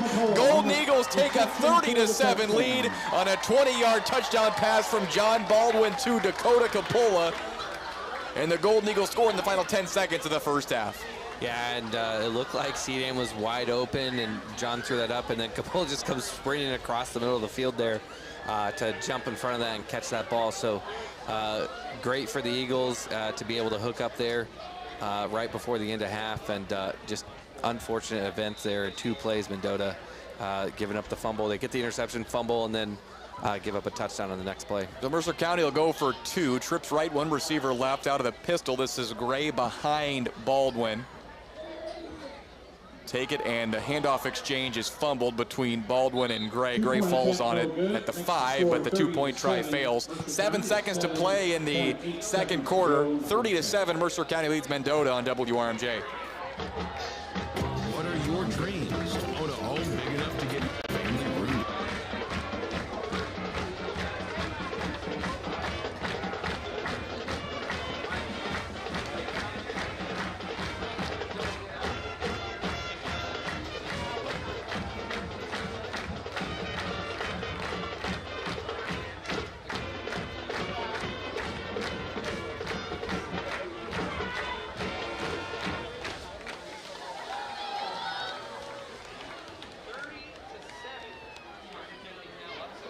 Mercer County lead at George Pratt Memorial Field. The Golden Eagles have scored 30 points in the second quarter after trailing 7-0 at the end of the first. County Line Ag kickoff coming up, presented by County Line Ag in Buffalo Prairie. That touchdown for Mercer County from Capola, or I should say from Baldwin to Capola, gives the Mercer County Athletic Boosters $25 more from local country financial agents Tracy Bigham and Jason Potter. Inalito sponsoring the Golden Eagle touchdown reward and home games in 2024. The final game of the 2024 season for Mercer County tonight, looking to end the season with a win. Here's the run up and the kick from Capola. Again, it's Freeman and Watson back to return it. Watson catches it along the near side hash mark at the 15, runs up the middle of the 20, across the 30-yard line, and then is knocked down by a couple of Mercer County defenders. Evan Clark in there to help make the tackle for Mercer County with 2 seconds to play. Trent Nodine also on coverage for Mercer County, and this time I believe the Trojans probably will just decide to drop to their knee instead of trying to hand the ball off. Yeah, I would assume that they're going to just take it to half. And shout out to Rusty Ruggles and the band. They've had great halftime performances. Yes. So excited for another halftime performance by the band and the Palms team and the Majorettes and all those kids and those seniors that are out here. The last one of the season, the Mercer County marching band always does a great job every year, and that's been the case again in 2024 under center Tillman. This time he drops to the knee, and that will end the first half. Mercer County scores 30 points in the second quarter, take control of this one in week 9. At halftime, Mercer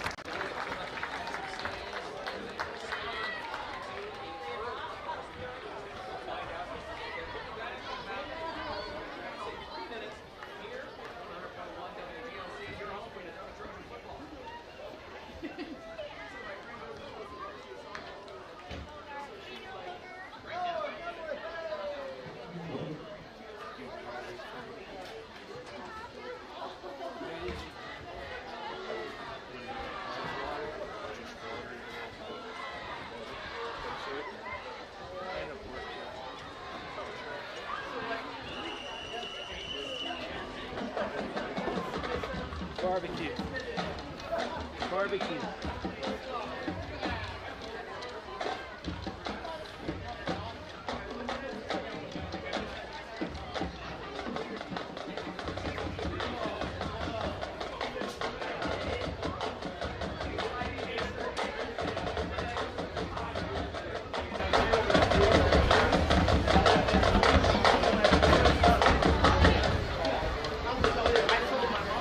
Now for your halftime enjoyment, please welcome the Mercer County Golden Eagle Marching Band under the direction of Mr. Rusty Ruggles and drum majors Ely Edwards and Jimmy Hayasta. No, they don't. Not anymore. Not like they used to.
Tonight's halftime show is chosen by our 2024 band seniors.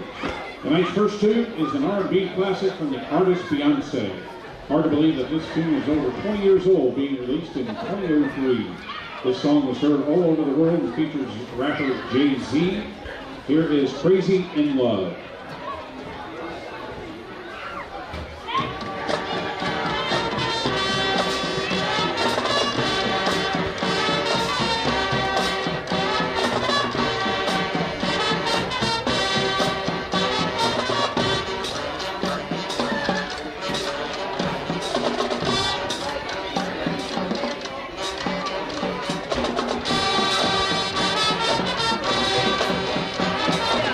So we have 4 minutes.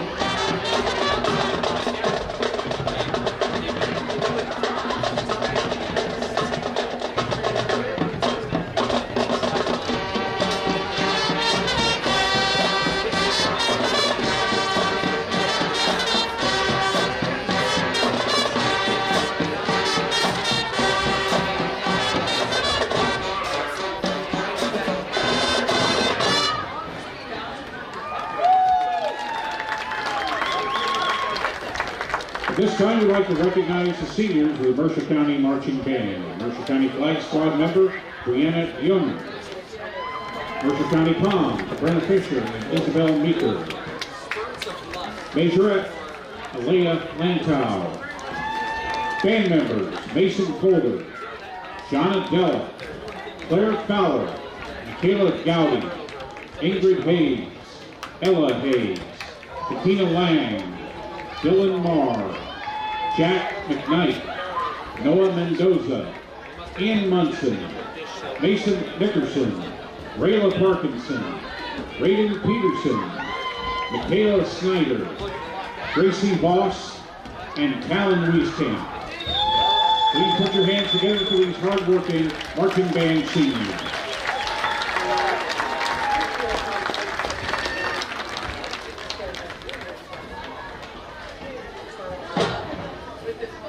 Tonight's second tune is a great tune from the iconic band Kiss. This tune was released in 1974 and became one of the band's best songs. I hope you enjoy Strutter.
Now everybody once again cheer on your Golden Eagles to victory over the Mendota Trojans with the Mercer County High School fight song.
marching Golden Eagles are under the direction of Mr. Rusty Ruggles and drum majors Ely Edwards and Jenna Hayashiki. The color guard is under the direction of Leanne Bucket, the majorettes under the direction of Brooklyn Green, and the pom-pom squad is under the direction of April Cole. On behalf of the marching Golden Eagles, we'd like to thank you for your continued support.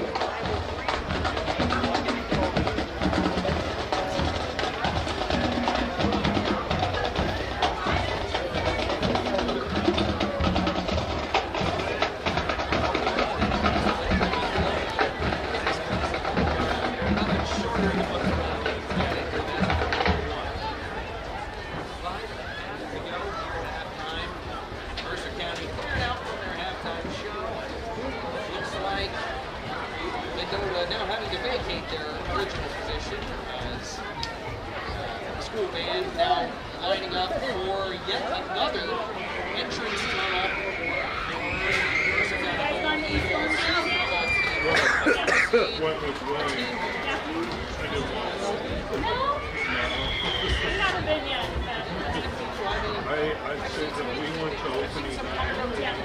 And here are the winners of the Mercer County FFA Hog Raffle. Each winning half a hog. Our first winner is Joe Verlinden. Mr. V! Winner number 2, Kay Tomlin. Winner number 3, Brandy Hayes. They're also plugging the team's Instagram on their banner.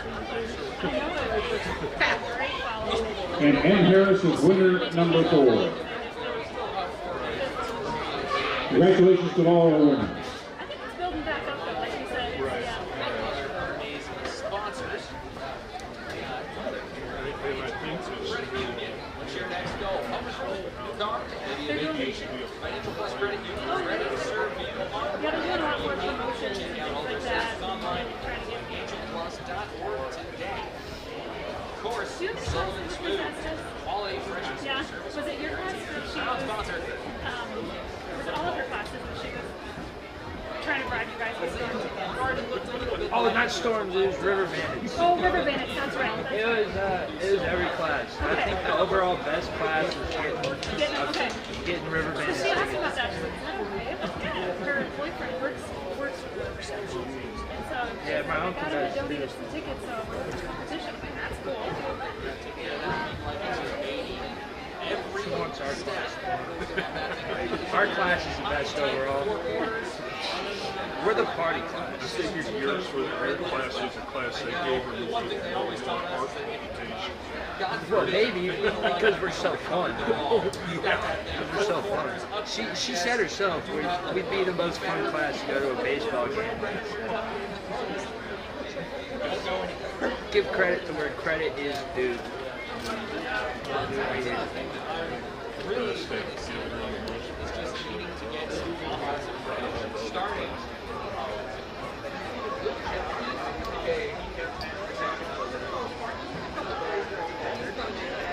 Very good overall setting.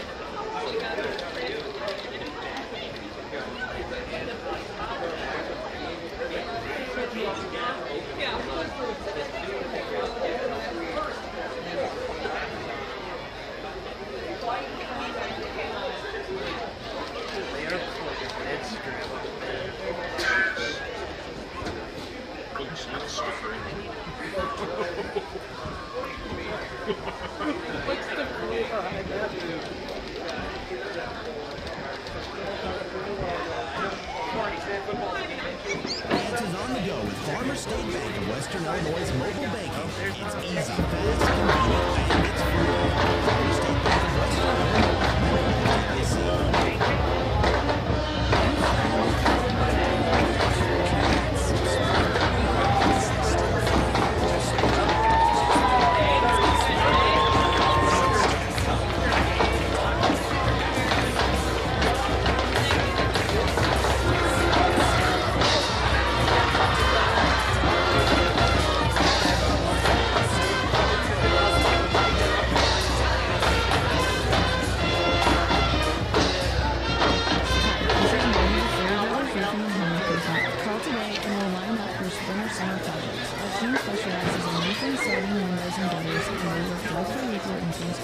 guiding you through the process hassle-free. Call today at 409-644-0763 to set up a no-obligation consultation with Doyle Brothers Roofing and Windows. That number again is 309-644-0763. All right, welcome back to the McCall Landscaping halftime show. Looks like Rusty Dunn has Coach Kenny down to the sideline, Rusty. I do. Hey, Coach Kenny. Took him a few minutes to get going, but after that, they seem to be having a lot of fun and they're scoring points. Yeah, we took a little bit. We've still got to clean some stuff up here in the second half and stop putting the ball on the ground so much, but they're having fun with it, and we've got to keep going and not come off the gas now. What a highlight. Sort of Brody Salmon having a party here on the sidelines after that happened. I'm not sure he's ever done that before, but he was even trying to process it. I was going to say, he deserved that one after he had the one earlier, and they flagged it and said it was an inverse whistle early, but that was great for him to get that. You always want to work on things, absolutely, but you've got a good lead going into the second half. What do you try to build on here? Sort of looking at, I know it's not next season yet, but you've got some freedom to do some things here in the second half. Yeah, we've got some things we can still do. There's still some things. Hopefully we can get some more seniors moved around in the game tonight, and the main emphasis right now is that we just got to finish and play the best we can. And finally, John Baldwin's, he's a running monster tonight. Yeah, he's came on, and that's what we've been hoping he could do all year, and he's doing a great job with that right now. We'll see what we can pull off. Thanks, Coach. Have a great second half. Ty, back to you. Thanks, Rusty Dunn. Thank you, Mercer County interim head coach Jason Kenny. That conversation presented by Marston Ag and Reynolds, your local Pioneer Seed sales professionals. All right, time for the Burns & Sons Direct Appliance and Betting halftime scoreboard. You can see the brands you love like Whirlpool, Maytag, Speed Queen, and Serta. Don't miss the savings at their 25th anniversary sale going on now. Take advantage of 12 months, no interest at Burns & Sons Direct Appliance and Betting in Muscatine and Burlington. Here in Aledo, it's 30-7. That's the lead. Mercer County leads the Mendota Trojans around the Three Rivers Athletic Conference. Princeton rolling again this week up on Erie Provincetown 36-0 late in the second quarter. At halftime, it's Rockridge leading Hall 27-0 there. Halftime in Sterling, Monmouth Roseville shutting out the Newman Central Catholic Comets with the first half 14-0. Monmouth Roseville on top of that game. Riverdale leads Sherrard 24-0 at halftime, and it is Orion leading the Kewanee Boilermakers by a score of, Kewanee leading Orion. That's Kewanee on top of Orion 30-13 at halftime as the Boilermakers try to get their fifth win of the season and get into the playoffs here tonight. Some other scores around the area of note around the Western Big Six. It's Geneseo leading Rock Island 7-0 at the end of one. Geneseo at 4-4 needs to get a win to get into the playoffs tonight. Moline on top of Sterling 28-17 at halftime in that game. Dupec, this is a game we referenced in our pregame. A lot of seeding implications for the 3A and 2A brackets. Duran-Pecatonica at 7-1 taking on Seneca at 8-0, and at halftime tonight, Dupec leads that game 20-9 at halftime. We talked about it earlier. If Seneca loses, that's a potential Rockridge opponent in round one of the playoffs. We'll see that all shake out tomorrow on the WRMJ Pigskin Playoff Preview. At halftime in the Lincoln Land Conference tonight, Lanawan Wethersfield on top of Princeville 21-14 at halftime. Back to the Western Big Six, Quincy up 28-24 late in the first half on Capital City out of Jefferson, Missouri. That's a road game for the Boilermakers, or I should say for the Blue Devils tonight, excuse me. Rushville Industry on top of South Fulton 26-0 at halftime there. And then another quick game, Eastland Pearl City, another potential Rockridge round one opponent, leads Dakota 35-0 at halftime. Tonight, that's a game in the Northwest Upstate Illini Conference. All right, let's take a quick time out, a 30-second break. We'll come back and kick off the second half after this. It's 30-7. That's the Mercer County lead on top of Mendota on WRMJ. We're here talking about Surveyor Mutual Insurance. You mean Surveyor? No, it's Surveyor. Do you have Surveyor insurance? Yep, for my home, I'd give them 4 goods on a scale of 4. Good. No, 4 goods for 7.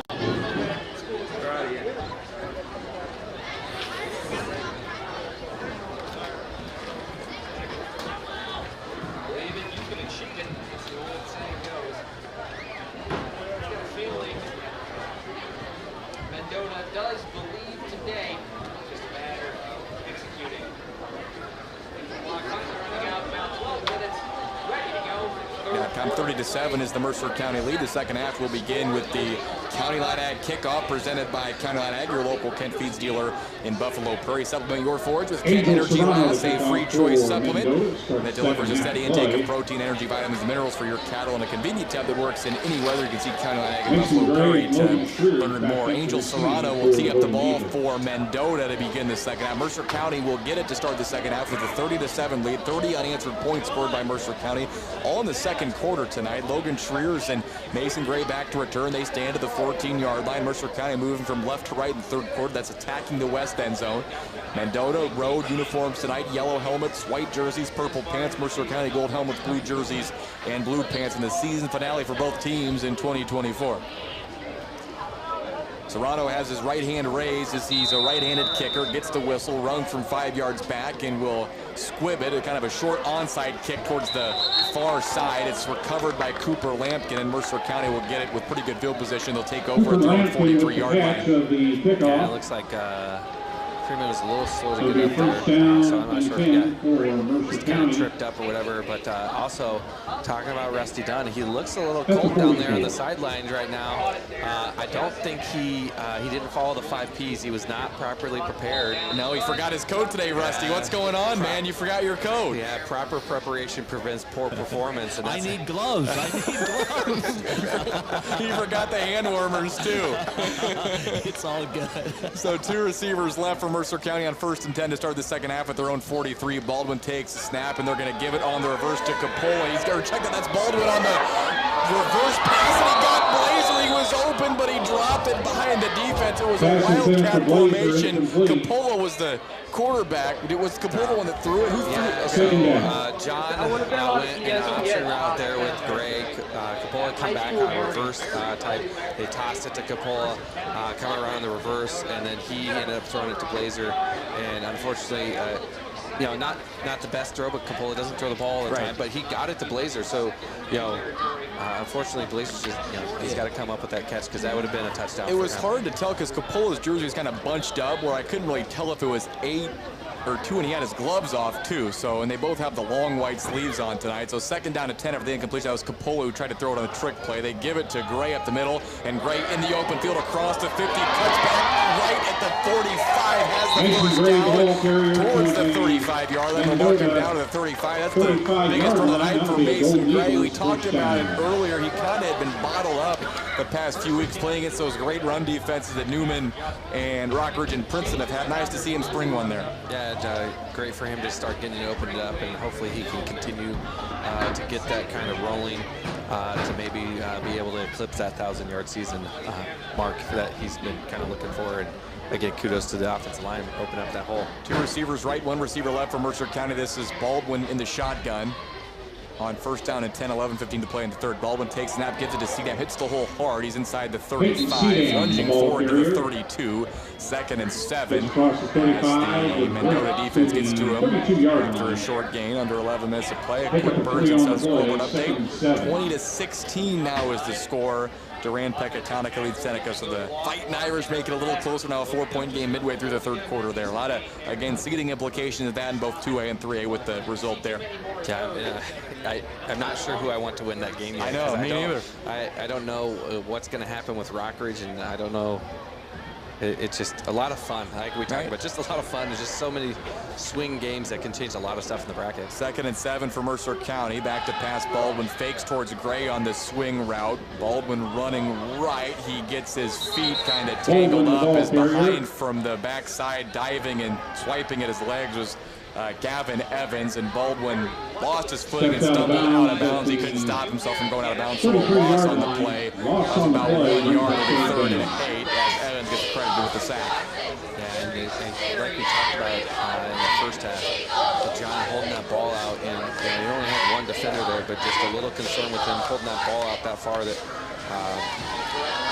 don't want the turnovers to continue to happen in the second half. We want the Eagles to go down to score and really open this game up. 3rd and 8, line of scrimmage, the 33 of Mendota. Mercer County breaks out. They'll go out of the Wildcat this time. Baldwin is a receiver to the left and a stack behind the receiver there. It's Peyton Cedam lined up at quarterback of the shotgun. Gray to his right. Cedam, quarterback run to the right. This is Peyton Cedam, 30. Gets to the outside 25 and is running hard. Forced out of bounds to the 20. Corbin Farrar came over along with Javi Hernandez to knock him out of bounds, but Cedam picks up a first down as he's knocked out. They mark it at the 18. The Golden Eagles inside the Rex McCord red zone. Big crowd, lots of res. You can call Rex McCord, the Auger Machinery Sales, to discuss options to deal with it at 309-337-1680. First and 10, Mercer County from the Mendota 18-yard line.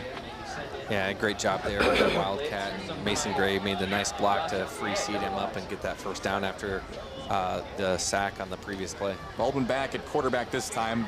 Cedam and Gray to both sides of him in the shotgun. Ball in the right hash on first down and 10. It's a give to Cedam between the tackles. You see the hole open up. Good blocking up front from the front five for Mercer County. Cedam down to the 13-yard line.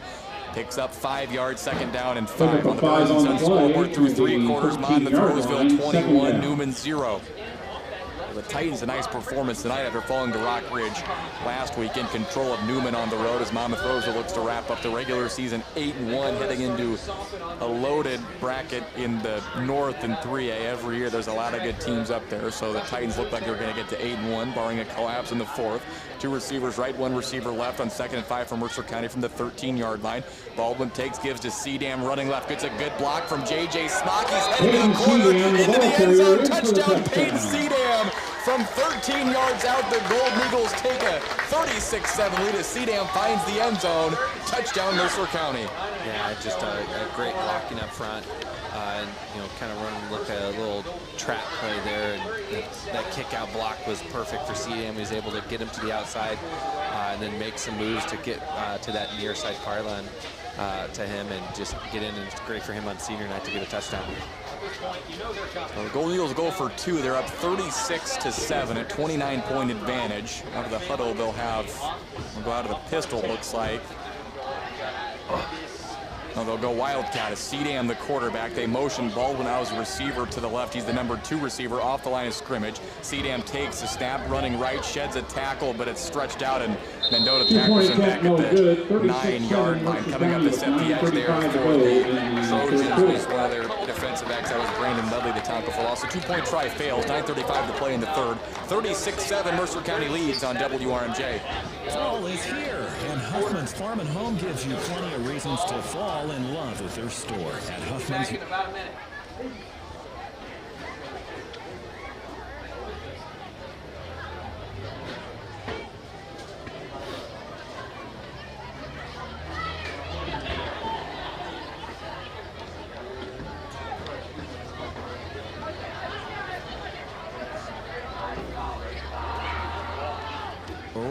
Price. All right, that touchdown run from Peyton Cedam gives the Mercer County Athletic Boosters $25 more from the Golden Eagle Touchdown Reward Program, sponsored by Country Financial Agents at Alito, Tracy Bigham, and Jason Potter in 2024. The county line at kickoff. Ball on the tee. Dakota Capola will walk 10 yards behind the ball and will kick off for send it deep. Brett Watson and Braden Freeman back to return for Mendota. They stand at the 15-yard line. 9:35 to play in the third. It's 36-7. That's the Mercer County lead. 36 unanswered points. Here comes the run up and the kick by Capola. Line drive field on the run by Watson. Catches it at the 23, running along the numbers up to the 35. And knocked out of bounds there, so the Trojans will take over. Yeah, another great tackle there by Trenton O'Dean, just flying down that sideline. His job is not to let anybody outside of him. He's running almost right up those hash marks down the sideline and just hits another big hit, making sure that Mendota doesn't break it down the sideline. Kewanee now leads Orion 30-20 in the third quarter. Kale Filler just tied the Orion record for career touchdown passes. He broke the record for career yardage earlier in the season, and I think he's going to shatter that next year if he doesn't break it tonight. His junior season, 1 receiver right, 1 receiver left. Tillman to the shotgun for Mendota. Line of scrimmage to 35, takes the snap. It's a quarterback run to the right. He's between the hashes, stacked up and driven backwards by Bodie Solomon as he was able to get out to the 39 to pick up 4. Second down and 6 coming up for Mendota. Yeah, it looked like Bodie was trying to rip that ball. He wants to get another touchdown. He was trying to rip that ball out there, but nice little gain there for Mendota, trying to get a little momentum and build here after kind of a terrible second quarter for him, and it looks like now that the Eagles are rotating a few more guys, it looks like Zeitler's coming on the field now. Trey Zeitler onto the field for Mercer County as Bodie Solomon gets a quick breather. 1 receiver right, 1 receiver left out of the shotgun. Tillman on 2nd and 6. It's a pass play, throwing it out to the right. Bobbled. He was trying to get it to Watson. Incomplete, and it'll be 3rd and 6. Solomon back on the field as Zeitler comes off. And a good job of the Eagles breaking that one up, and they've kind of tightened it up a little bit here. In the first quarter, they were playing off, and now they're breaking on the ball a little bit better, getting their hands in there, so that way then Mendota's not getting those 5-6 chunk yard plays and easy throws anymore. 3rd and 6, trips left for Mendota. Aiden Tillman, the quarterback, takes the snap. 4-man rush. It's a screen pass to the right, caught there by the running back. That was Jaden Leslie who makes the catch. On the reception. And he's across the 40, but it doesn't have first down yardage. Tackle to the 42. It'll be 4th down and 3. And Full mark at the 43-yard line. Blockers in front, but Brings the up Eagles do a 4th good down job of and kind of 2. squeezing them back down and not letting them be in the open field and bust a big play there. But looks like Mendota's going to go for it here on 4th down. 4th down and 2 for Mendota from their own 43-yard line. Trips left as Tillman, long snap count, takes it. Quarterback run up the middle. He's driven to the ground by Bodie Solomon. After a gain of 1, turnover on downs. Mercer County takes over at the Mendota 44. Yeah, it's an old John Hoshai quote, just a slobber knocker. He stole that from Jim Ross, though. Well, that's okay. But just Bodie Solomon just come up and just leveled him, continued to run his feet, and just picked him up out of the air and slammed him down to stop that progress, because it looked like he was going to get a first down. Bodie Solomon said, no, thank you, we're getting the ball back. 1st and 10 from the 44 of Mendota. Rusty Dunn down the sidelines. Was that a slobber knocker or what? I literally have never heard that term, but if it were a blanket, I'd be wearing it right now. Oh, man, 36-7. Mercer County has the ball with the lead, up by 29. 2 receivers both ways. In motion, Cedam from right to left as the snap taken by Baldwin. He gives to the running back. That's Jacob Kenny who's got the ball in the backfield out of the pistol, running hard back to the line of scrimmage, no gain. Yeah, let's get him in the end zone, too. Yeah, Jacob, who's been a kind of a utility player in the past for Short loss on the played a lot play. of different positions, but he's kind of Inside primarily 45 focused yard on line, defensively. He's a second down. very good defensive end.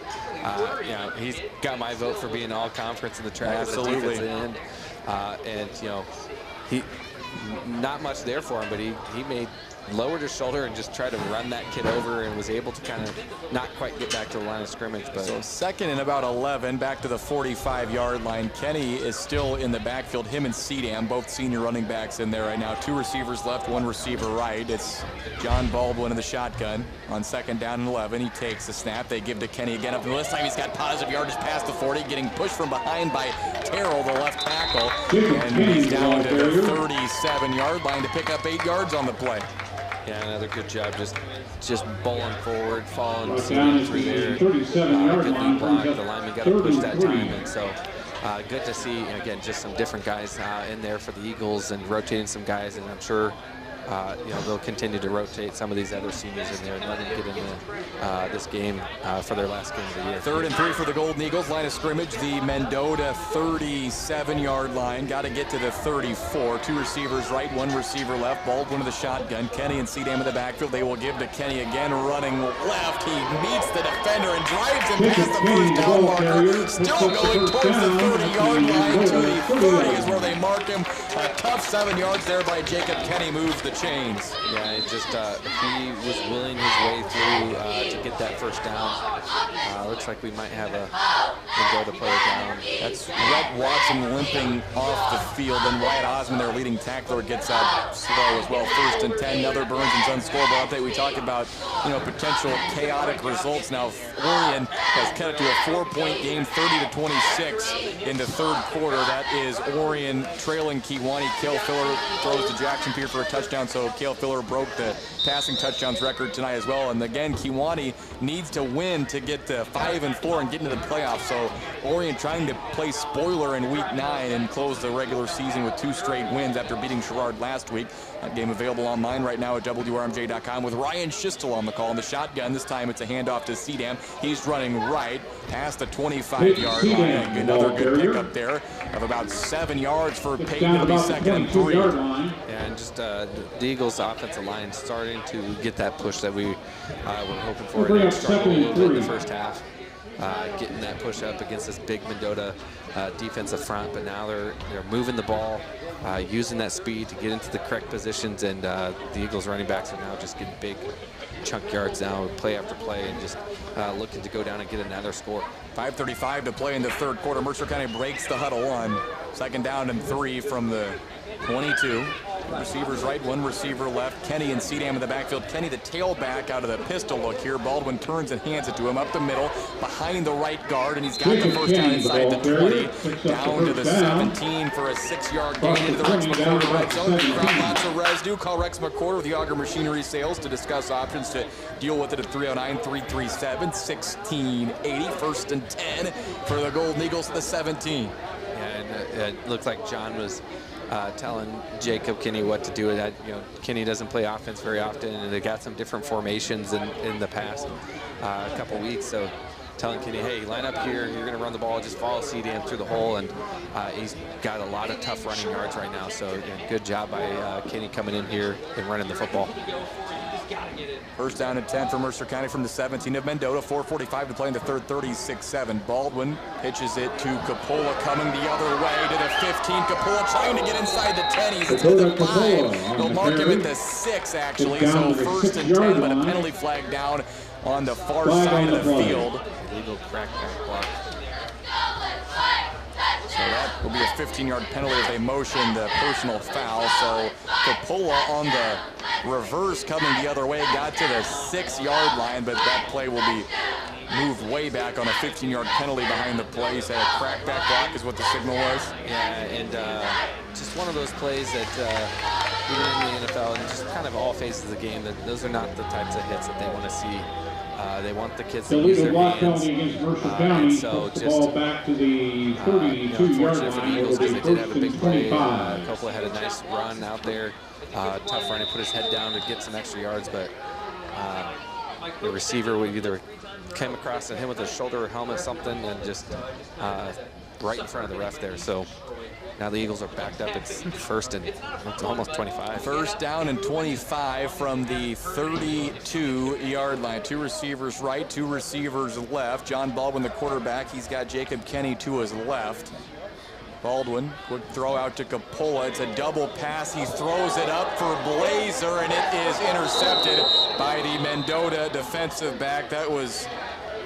Pass intercepted.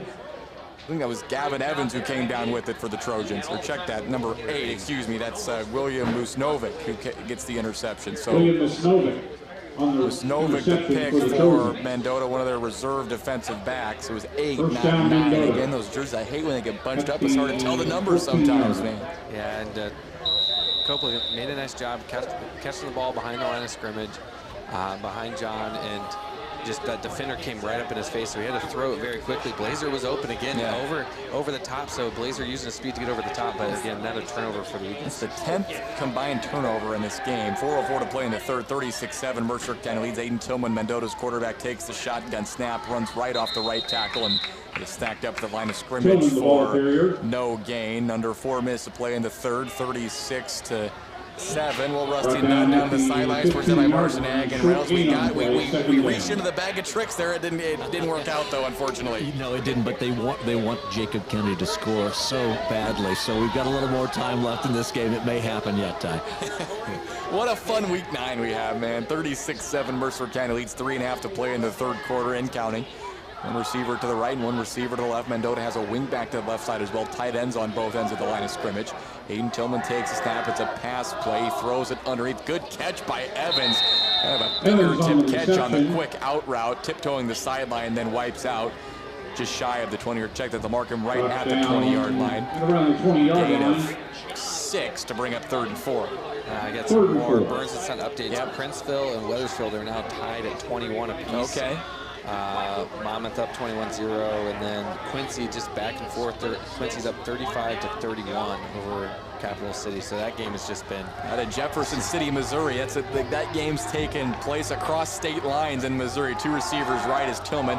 It's a quick screen pass to Leslie on the right side, and he's not going to get away from Bodie Salmon, who wrestles him to the ground. He was holding on to the jersey for like 5 yards. He was running sideways and finally got him down after a loss on the play back to the 16-yard line, a loss of about 4 yards, and it's 4th down and 8. Yeah, and it kind of looked like Bodie had switched from grabbing. He initially got the jersey, but then I think he just grabbed onto the ball and was just trying to grab the ball out of his hands. So it really looks like Bodie Solomon is just trying to find a way to get his hands on that ball and score again. But good job by the Eagles defense making the stop and forcing Mendota to punt here. Gray and Capola back to return the punt for Mercer County as Braden Freeman, his heels as the punter are at the 3-yard line. A high snap, he has to jump to get it and gets it away. It's a short kick, bounces at the 35. Gray and Capola let it bounce past the 45. It'll check up and be down by Mendota at the 47. 1:48 to play in the third, 36-7. And it looked like there's, I'm not sure which Eagles defender, I think they got close to getting a hand on it again there. But we talked about trying to get Jacob Kinney a touchdown here, but he kind of looks a little exhausted coming out the field right now. He's like, hey, somebody else come in for me. I need a break right now. So give him the oxygen tank, man. Look at him. He's bent over. He's down on in a crouch. He's like a catcher. He's down in the crouch position. So the Golden Eagles, I think that they bring in maybe one new, or check, I think that's just Gray back there as the running back. So trips left, one receiver right. Baldwin takes a snap, back to pass. They bring 5 picked up. He's going to air it out along the near side. Dalen Blazer goes up and makes a circus catch in traffic inside the 20, down at the 17. Great catch by Blazer inside the red zone. Nice job by John. They've been looking for Blazer for a few different times, and kind of looked like the ball slipped out of his hand, but Blazer did a nice job of coming back for that and going up and making that catch. The Rex McCord red zone. Again, big crowd, lots of residue. Call Rex McCord of Yager Machinery Sales to discuss options to deal with it. That number 309-337-1680. First down and 10, Mercer County at the 17-yard line of Mendota. 1:20 to play in the third quarter. Clock ticking. Trips left, one receiver right. Baldwin in the shotgun, takes the snap. He wants to throw again. Rush on hit as he throws, looking for Blazer on the out route, just out of his reach, incomplete. Clock stops at 1:10 of the third quarter, second and 10. Yeah, now it looks like with Kinney having to be off the field right now, it looks like they're trying to get Blazer a touchdown here. Again, a nice job by the coaching staff here, trying to get these seniors the ball and trying to spread it out a little bit to them, and not just handing it off or letting John run for another 150 yards. They're trying to get everybody involved and allowing them to make some big plays on their senior night. 36-7. Mercer County leads 1:10 to play in the third quarter on top of Mendota. 2 receivers to the left, 1 receiver to the right. John Baldwin takes a snap and will give it to another senior in the game. That was Trey Phillips who got the ball. He's tackled for a loss of 1. It'll be third down and 11. Unfortunate there for Trey. Down to 19-yard line. Not the best blocking up front by the Eagles, and brings up third down. That defender just came through and leveled him right away, so didn't even really get anything started there. So hopefully the offensive line can get some holes opened up and allow Trey to get some yardage here as well. So it's third and 11 for Mercer County. Line of scrimmage to 19-yard line. They go 3 receivers to the left, 1 to the right, under 30 seconds to play in the first half. Baldwin takes snap. It's a high snap. Settles in the pocket. Throws it over the middle towards the end zone. Incomplete. Tried to get it to Dalen Blazer. And it'll be fourth down and 11. Clock stops at 26 seconds in the third quarter. Yeah, and again, Blazer had made a nice move, made that post route in there, and just the ball was a little bit out in front of him. He tried to dive to get to that ball and just couldn't quite get his hands on that ball completed to get that completion. So fourth and long for the Eagles here. See what they do on this long down distance. Early fourth quarter on the Burns and Sons scoreboard. Rockbridge 41, Hall 3. 26 seconds to play here in the third quarter. 36-7. Mercer County leads. Trips to the left, 1 receiver to the right. Phillips, the running back, to the left of Baldwin on fourth down and 11. John Baldwin takes a snap, a 6-man blitz. Baldwin evades pressure, rolls right. He's going to put his foot in the ground and run. He's got the first down inside the 5, trying to dive towards the pylon. Forced out of bounds at the 2. That's a 17-yard gain on fourth and 11. First and goal for Mercer County. 18 seconds to play in the third. Yeah, just another great play by John, using his feet, rolls out in the pocket, didn't see anything open, just sprints up that sideline to get that first down. And then it looks like Jacob Kinney's back on the field as well for the Eagles. So fully expect them here to try to hand him the ball to get him into the end zone. I think it's going to be 4 handoffs to number 22 if that's what it takes. They're at the 2-yard line. Kenny and Phillips, both seniors in the backfield. Now they're going to send Phillips out as a receiver to the left. So I think everybody knows who this ball is going to go to on 1st and goal from the 2. Jacob Kenny to the left of Baldwin. Snap to Baldwin. It's a pass play. Rolling to his right. They get it to Blazer, and it's caught. Touchdown, Mercer County. 2-yard touchdown pass from Baldwin to Blazer. And the Golden Eagles take a 42-7 lead. 14 seconds to play in the 3rd. Yeah, great job there. A scat route there by Blazer comes in, forces that defender to start working his way in as well, and he just puts his foot in the ground and cuts right back out to the outside, and John puts a great ball on him. So he duped us because we all thought Kenny was getting that ball. And nice pass to Dalen Blazer to get him a touchdown here on senior night. So 42-7, the Mercer County. The Golden Eagles will need to score one more touchdown to get this to a continuous clock advantage. We're late in the 3rd quarter. Golden Eagles will go for 2. 3 receivers right, 1 receiver left. Kenny in the backfield. He's to the left of Baldwin. On the 2-point attempt from the 3-yard line, it's a handoff to Kenny up the middle. He's into the end zone for the 2-point try to give Mercer County a 44-7 lead. 14 seconds to play in the 3rd. 44-7. Mercer County leads Mendota on WRMJ. For nearly 30 years, WRMJ has kicked off the high school football. 13.3 to go. 44-7. Mercer County's up. We'll be back in about a minute here on your home. Go to Trojan football. One of them go around the EGLC.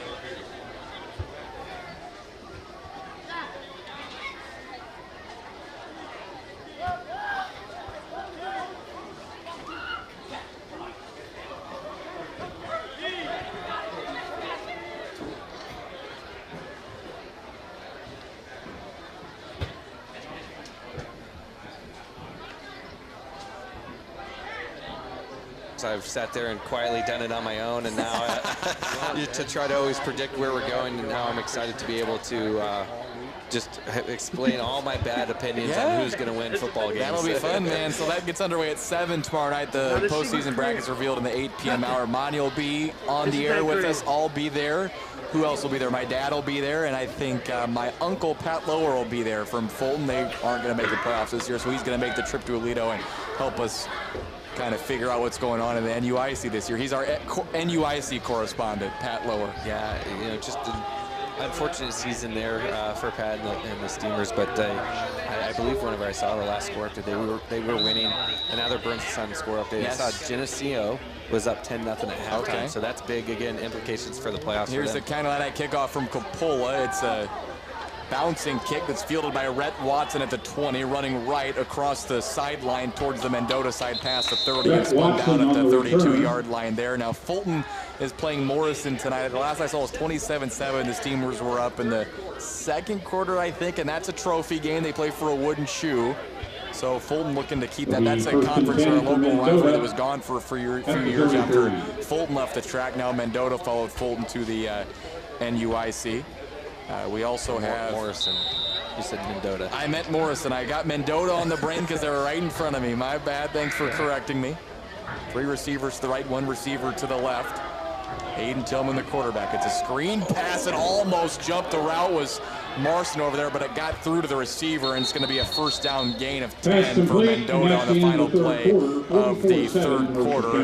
The pass was completed over on the far side to that was Watson who made the catch as he gets up from the bottom of the pile. So 1st and 10 Mendota. That was the final play of the 3rd quarter. 44-7. Golden Eagles lead through 3, leading Mendota on WRMJ.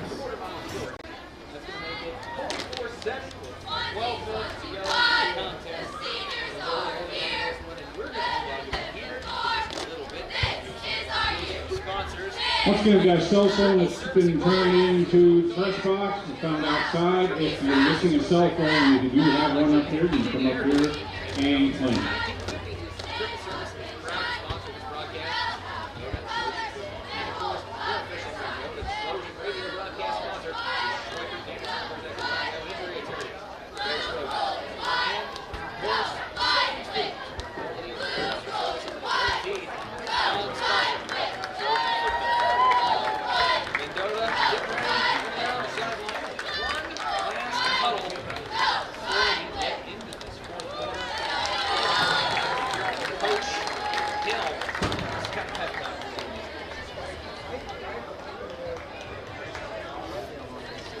44-7 is the Mercer County lead. Now, Mercer County Athletic Director Dustin Murray sent me a text. He's going to put you on the spot here. I got a question for you after this play, so get ready, Monty. You're going to be on the spot. All right? Oh, gosh. Yeah, I know. Isn't that nerve-wracking? I should just go to my joke that I got instead. I always got a joke, another cheesy math joke. Awesome. I can't wait for that. Two receivers to the left here for Mendota. Fourth quarter underway, 44-7. The Golden Eagle lead, and the snap to Tillman. Before the snap, a whistle from the official, Chris Smith, behind the play. Yeah, it looked like the Eagles had 12 guys on the field. They're trying to get the last guy off, so the refs go ahead and allow them that opportunity with it being the quarter change there to get that 12th guy off. Two receivers left for Mendota. Ball on the right hash on 1st and 10 from their own 43. Tillman takes the snap, runs left, and is taken down by Bodie Salmon after a short gain of 1 second. 9 upcoming. So Coach Murray said, I want Monty's prediction. Let's put money on it. Who's going to win state in Class 2A? Dude has a face for radio. An unneeded shot for you at the end there, too. 2A. I think it's too hard to know without the bracket. I agree. I'm picking Quincy Notre Dame, though. They're my initial favorite, I think. I think Quincy's a very good shot, but I really like Farmington as well. They've been playing very, very good football, and it might be, especially Wilmington is not in I think that gives Farmington a shot, and Moreau is always good. There's a lot of good teams down south as well, so 2A is going to be just interesting to see what happens. Second down play for Mendota, a run to Farrar to the 49. He picks up 4 yards to make it 3rd down and 4. In the shotgun, this is Tillman with it. 11 minutes to play. Quick throw. It's a screen pass again. This is Watson, and down he goes in the backfield. Spencer Andreessen comes up to make the play.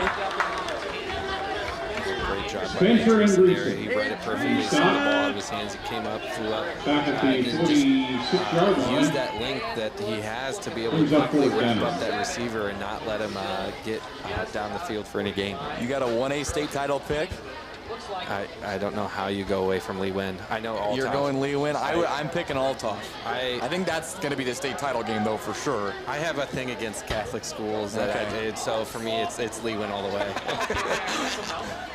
3 receivers to the left and 1 receiver to the right for Mendota on 4th down and 7. Tillman back to pass in the pocket, and Kenny beat his man and throws him to the ground. The sack to force the turnover on down. He didn't get the touchdown, but he gets a sack. 1st and 10, Mercer County. Yeah, I think that just continues to prove. And now I'm going to try to figure out the stats at the same time, but just why Jacob Kinney should be an all-conference DN, because he's done that all year. It hasn't mattered which team he's done that too. So just another great play by Jacob Kinney. And so now again, continuing, it looks like he's staying on the field. So get in the ball. I'm sure Coach Kenny is forcing him into these situations. Said, hey, we're trying to get you the ball, but I see Trey Phillips is on there as well. So again, hopefully they can continue to get these guys the football. And I don't know, is John on the field or not? I can't tell. No, that's Peyton Seedam at quarterback, and Baldwin is off the field. So we got seniors galore for Mercer County in the 4th quarter. Seedam hands it off to Kenny up the middle. Kenny dragging a tackler with him, still going. Manhandling him inside the 30 to the 28-yard line. 1st down and 10, Mercer County. As Jacob Kenny, is he going to get 100 rushing yards? Oh my gosh. It kind of looked like he almost he slung the kid up, and almost like he was on a backpack all of a sudden, and just like, hey, you can come along for the ride. I'm going to keep running up this field. And again, it's exciting to see the 3 seniors in the backfield there just running the football for the Eagles. 1st and 10, Mercer County from the Mendota 28-yard line. 10 minutes to play in the 4th quarter, 44-7. Seedam the quarterback. They have Jacob Kenny and Trey Phillips in the backfield here. 2 receivers right, 1 receiver left, as they're going to give it to Phillips running right. He's got a hole, and he's going to gain a few yards towards the 25. They stack him up at the 26, and that's what will mark him down. A gain of 3 for Phillips. Quickly, a Burns and scoreboard update. This game available online at WRMJ.com. Through 3 quarters, Kewanee 38, Orion 34. Chargers trying to spoil Kewanee. Kewanee needs a win to get to the playoffs, and Orion giving them way more than they probably thought they were going to get from him tonight. So hopefully the Chargers and Coach Filler can spoil the Boilermakers in Week 9, right? Yeah, and I know some people from Kewanee, that would be heartbreak for them if they aren't able to pull this out. But kudos for Orion and their 22 guys to continue to fight in every single football game. From the 26, Seedam takes the snap. He runs it up the middle from the quarterback spot, and he's Stopped at the 25 for a gain of 1. It'll be 3rd down and 6 upcoming from the 25 under 9 minutes to play. Final score, Monmouth Roseville 21, Newman 0. Titans finish the regular season 8-1. They'll be in the 3A playoffs. The Comets have a 7-game winning streak snapped, so their losses bookend the season against Princeton and Monmouth Roseville. Newman, though, will be in the 1A playoffs, and they have played 2A or 3A schools the whole season. Yeah, and I think that's going to help them out, but you know, these losses are going to hurt for them as well, because it's going to force them to have to run into teams like Lee win maybe earlier than the semifinals, potentially, depending on how the bracket shakes out. So may not be the best case scenario for them with that loss. 3rd and 7 from the 25-yard line. CDAM brings Gray in motion. They give to Kenny. Running left, and Kenny hits the second level. He's inside the trenches. A tackler trying to reach to the end zone. He's short, but he's inside the 5 to the 2-yard line. A 23-yard gain from Kenny. Give him the ball again. Yeah, just continuing to run hard. But someone's down. Is that him down now? There is a Mercer County player down. It might be Kenny. He might just be exhausted. He might. Yeah, it looks like they're helping him up now, but hopefully he's not. He's hobbling a little bit, which, again, you want him to get the ball. You want all these hard runs. He's been running it hard, but he's up and walking underneath his own power to the sideline. So it'll be 1st down and goal for Mercer County from the 2. Either CDAM or Trey Phillips should be holding and handling this ball. So hopefully, get a handoff here to Trey and see if he can put this into the end zone, and again cap off a great senior run for him here in this game as well. 2 receivers to the right, 1 to the left. It's Cooper Lampkin and then the senior Trey Phillips in the backfield. CDAM the quarterback with under 8 minutes to play. It's a handoff to Lampkin. The ball's on the ground. CDAM picks it up, moving forward towards the goal line. CDAM is actually going to pick up a yard down to the 1 to bring up 2nd and goal. So for my math joke for you, here we go. I'll give you time. Why should you wear your glasses in math class? Okay, I'll think about that. Mercer County, not so good. For Mendota's chances, but at the very least, just glad that he's not too terribly hurt. Say what you will about the game. 2 receivers left, 1 receiver right. I'm thinking about that hard. As Kenny back in there, and they give him the ball up the middle, and he's into the end zone. Touchdown, Mercer County. Jacob Kenny scores from 1 yard out to make it a continuous clock advantage. 50-7, Mercer County, 7:09 to play in the 4th. Yeah, great job there by Kenny, being able to come back in on the next play and get that 1 yard that they were looking for, being able to score here on senior night. So Mercer County now a 50-7 lead. So once we kick off the ball, it will be continuous clock the rest of the night. They'll go 2 receivers right, 1 receiver left. Phillips and Kenny in the backfield. CDAM the quarterback. Snap back to him, and they will give it to Phillips running right, and he is wrestled to the ground as the 2-point try fails. He was trying to run right. It was 7:09 to play in the 4th. Mercer County leads 50-7 on WRMJ and WRMJ.com. A bright partnership brings people together, driven by a mission to do what is right and make lives. Show his presence out there on the outside. 7 minutes, 9 seconds to go. Officially, once the kick lands in the hands of the Trojans, that's when our running clock will begin.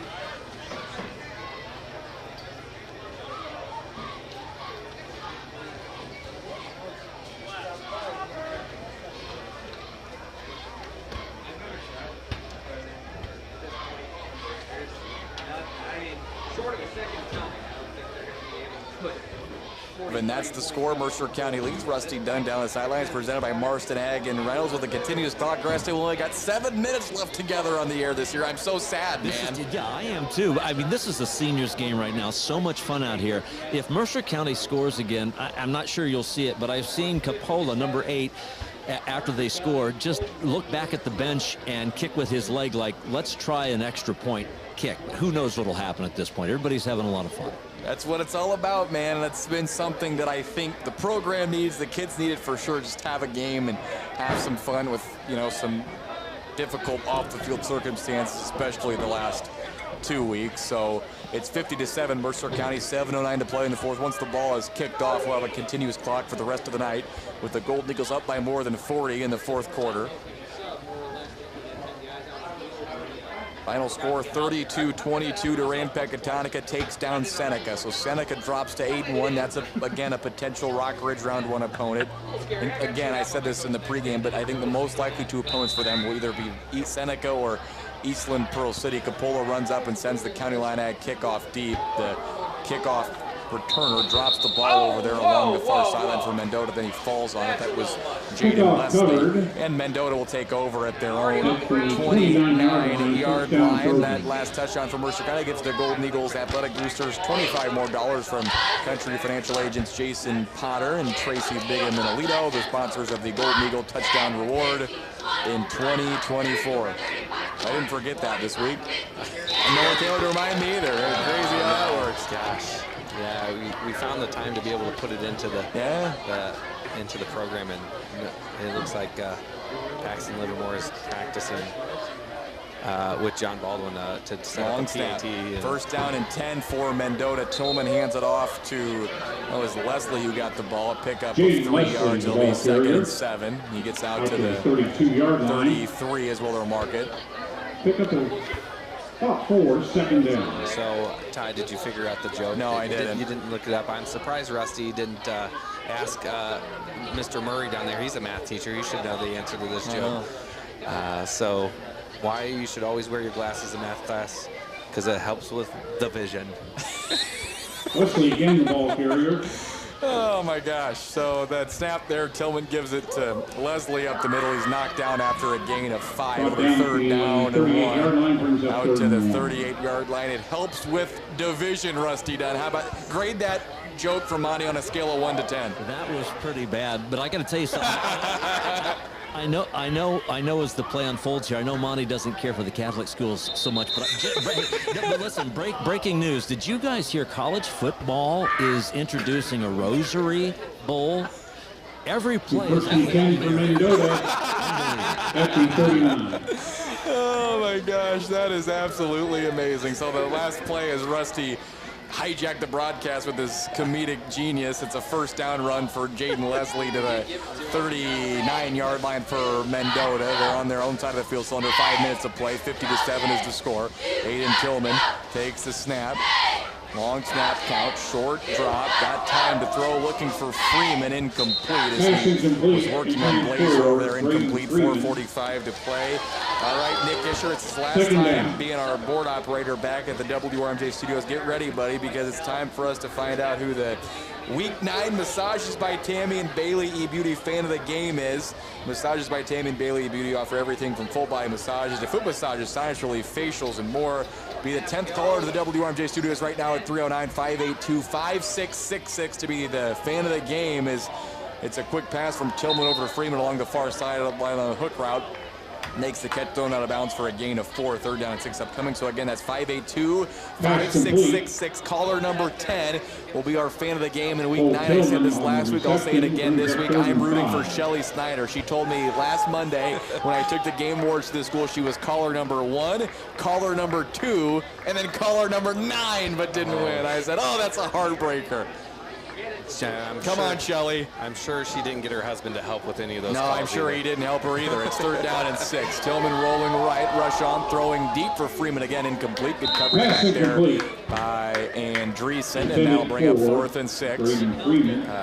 Another Burns and Sons score update. It looks like Anawan Wellsville scores. They're up 28-21 with 3.5 to go in that game. And then Steve Sushi said there's currently 6 4-4 teams playing an opponent with a better record with a lead and 1 more tied. So big problems for those 4-win hopefuls. Yes. So I think if I have one thing correct, I don't think a single 4-4 team is going to make it in. We'll see. And again, we'll have Steve Susi on Sportsline tomorrow morning at 9 o'clock on WRMJ to help us make heads or tails of what to expect when the bracket comes out. So it's 4th and 6 for Mendota from their own 44-yard line. Tillman in the shotgun takes a snap, gives it to Leslie up the middle, and he will not get to the first down mark. He barely gets back to the line of scrimmage. Turnover on downs, 2:50 to play in the 4th. Mercer County gets the ball up 50-7. Ball around the 40-yard line. Fully expect Kennedy this year to continue to feed some of the seniors. Trey Phillips coming back on. It looks like Jacob Kinney. I don't think Jacob wants to be on the field. He's confused. I think he might want to to give somebody else an opportunity. But looks like he's staying on. Mason Gray's on there. So and Peyton Seedham looks like he's going to continue at the helm of quarterback here. Oh, Kenny coming off now. So Seedham will play quarterback on the final possession of the season. Clock ticking at 2 minutes and 15 seconds. Golden Eagles break tunnel, 2 receivers left, 1 receiver right. Bodie Salmon in the backfield now at number 56, the bruiser. He scored a touchdown earlier in the game. They snap it to him, and if you can believe it, they give it to him, and there he goes. He's off the right side. Bodie Salmon breaks the tackle. He breaks another tackle on the sideline. Bodie's inside the 20 to the 10. Touchdown, Mercer County. Bodie Salmon, his second touchdown of the night. This time from 44 yards, and the Golden Eagles lead it 56-7. 1:51 to play in the fourth. And he's a kid that he used to be a fullback, and because of reasons of need and necessity, because he's so big and aggressive and physical, he's been playing guard.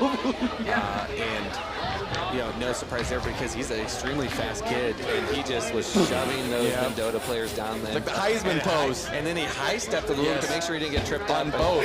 And just an amazing, maybe it looks like Coach Kinney calling a timeout here. Let's see.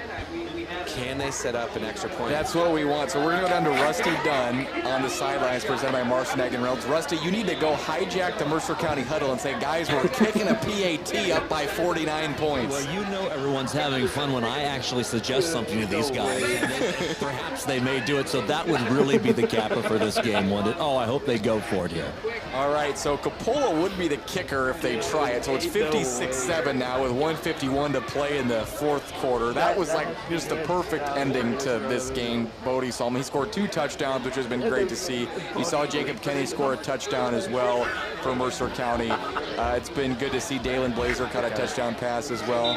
So now that Cale Breeden has just entered onto the field. Awesome. So Cale with his injury as well, he has stepped onto the field. Oh, Zachary Hoffman. That's great.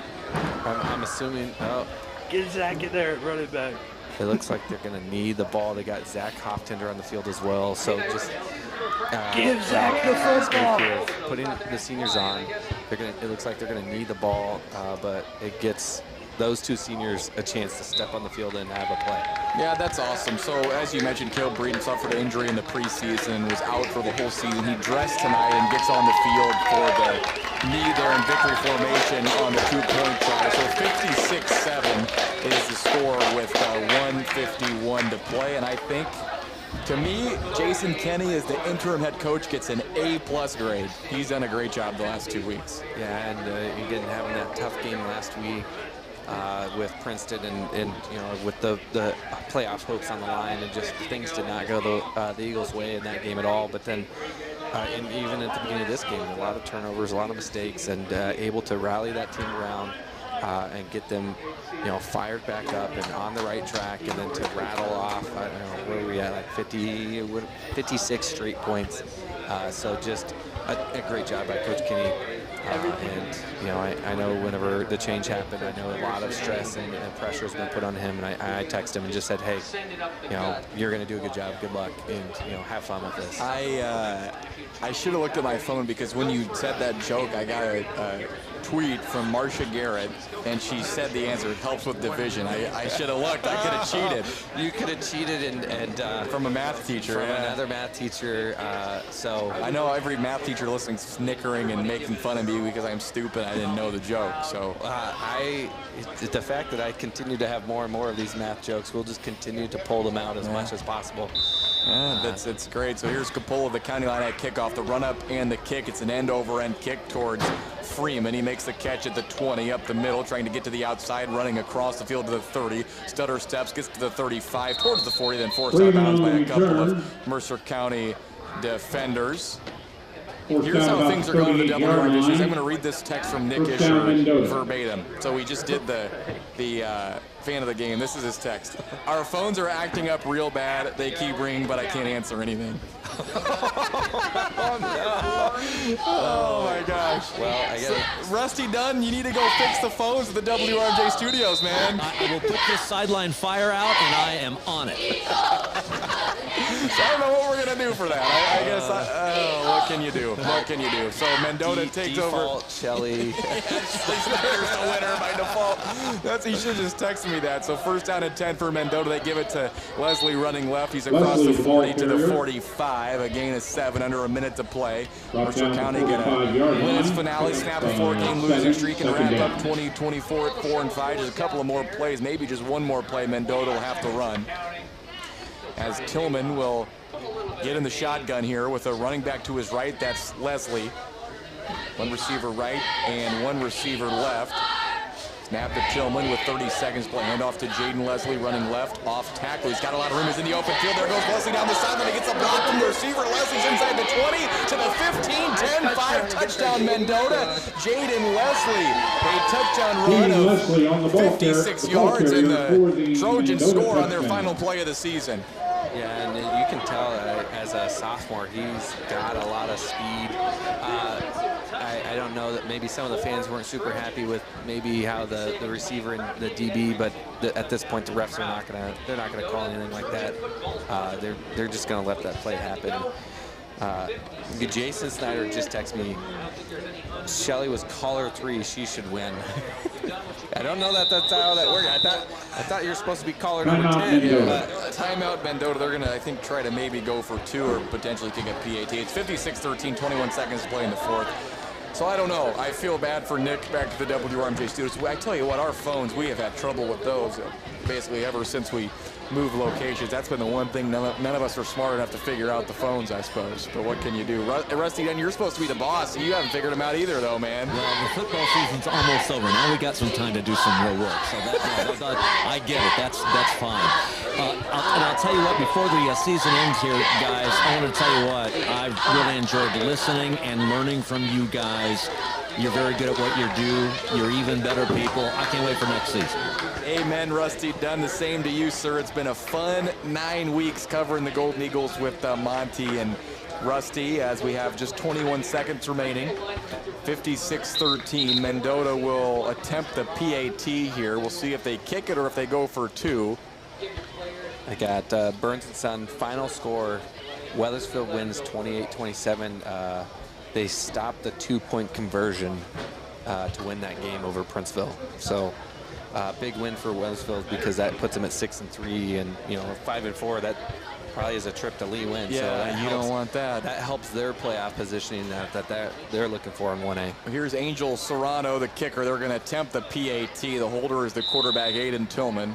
56-13, Mercer County leads, 21 seconds play. Mendota attempting the PAT. Snap back to Tillman, gets the hold down, and Serrano's kick is good, and that makes it 56-14. That's the Golden Eagle with 21 seconds remaining. We'll keep it here. 44-34. Burns and Son scoreboard update. That's a 10-point lead for Kewanee on top of Orion. 2.5 minutes left in that game. Jason Clausen is our fan of the game. That's from Nick Isher. Nick says, quote, I had to bounce through different offices to find a phone that would connect me to someone. So Jason Clausen wins a crooked fan of the game. I think he might have done that himself. Hacked into the phone system. So it looks like, maybe not. Some confusion here. I think they're going to play this 21 seconds out. I looked at first like Mendota was just going to line up and just say, hey, let it roll. But it looks like they're going to have them go ahead and kick this off and finish the 21 seconds and see if the Eagles put anybody else back deep senior-wise that want to carry the ball one more time, or if they're just going to. I think the Golden Eagles are expecting an onside kick here as they bring the hands team onto the field. There's 21 seconds to play. 56-14 is the Mercer County lead here late in the 4th quarter. Angel Serrano will tee it up between the hashes on the County Line Ag kickoff. There is a lot of confusion on the field right now from everybody involved. There's people running around, looking around. And then it looked like, who's that?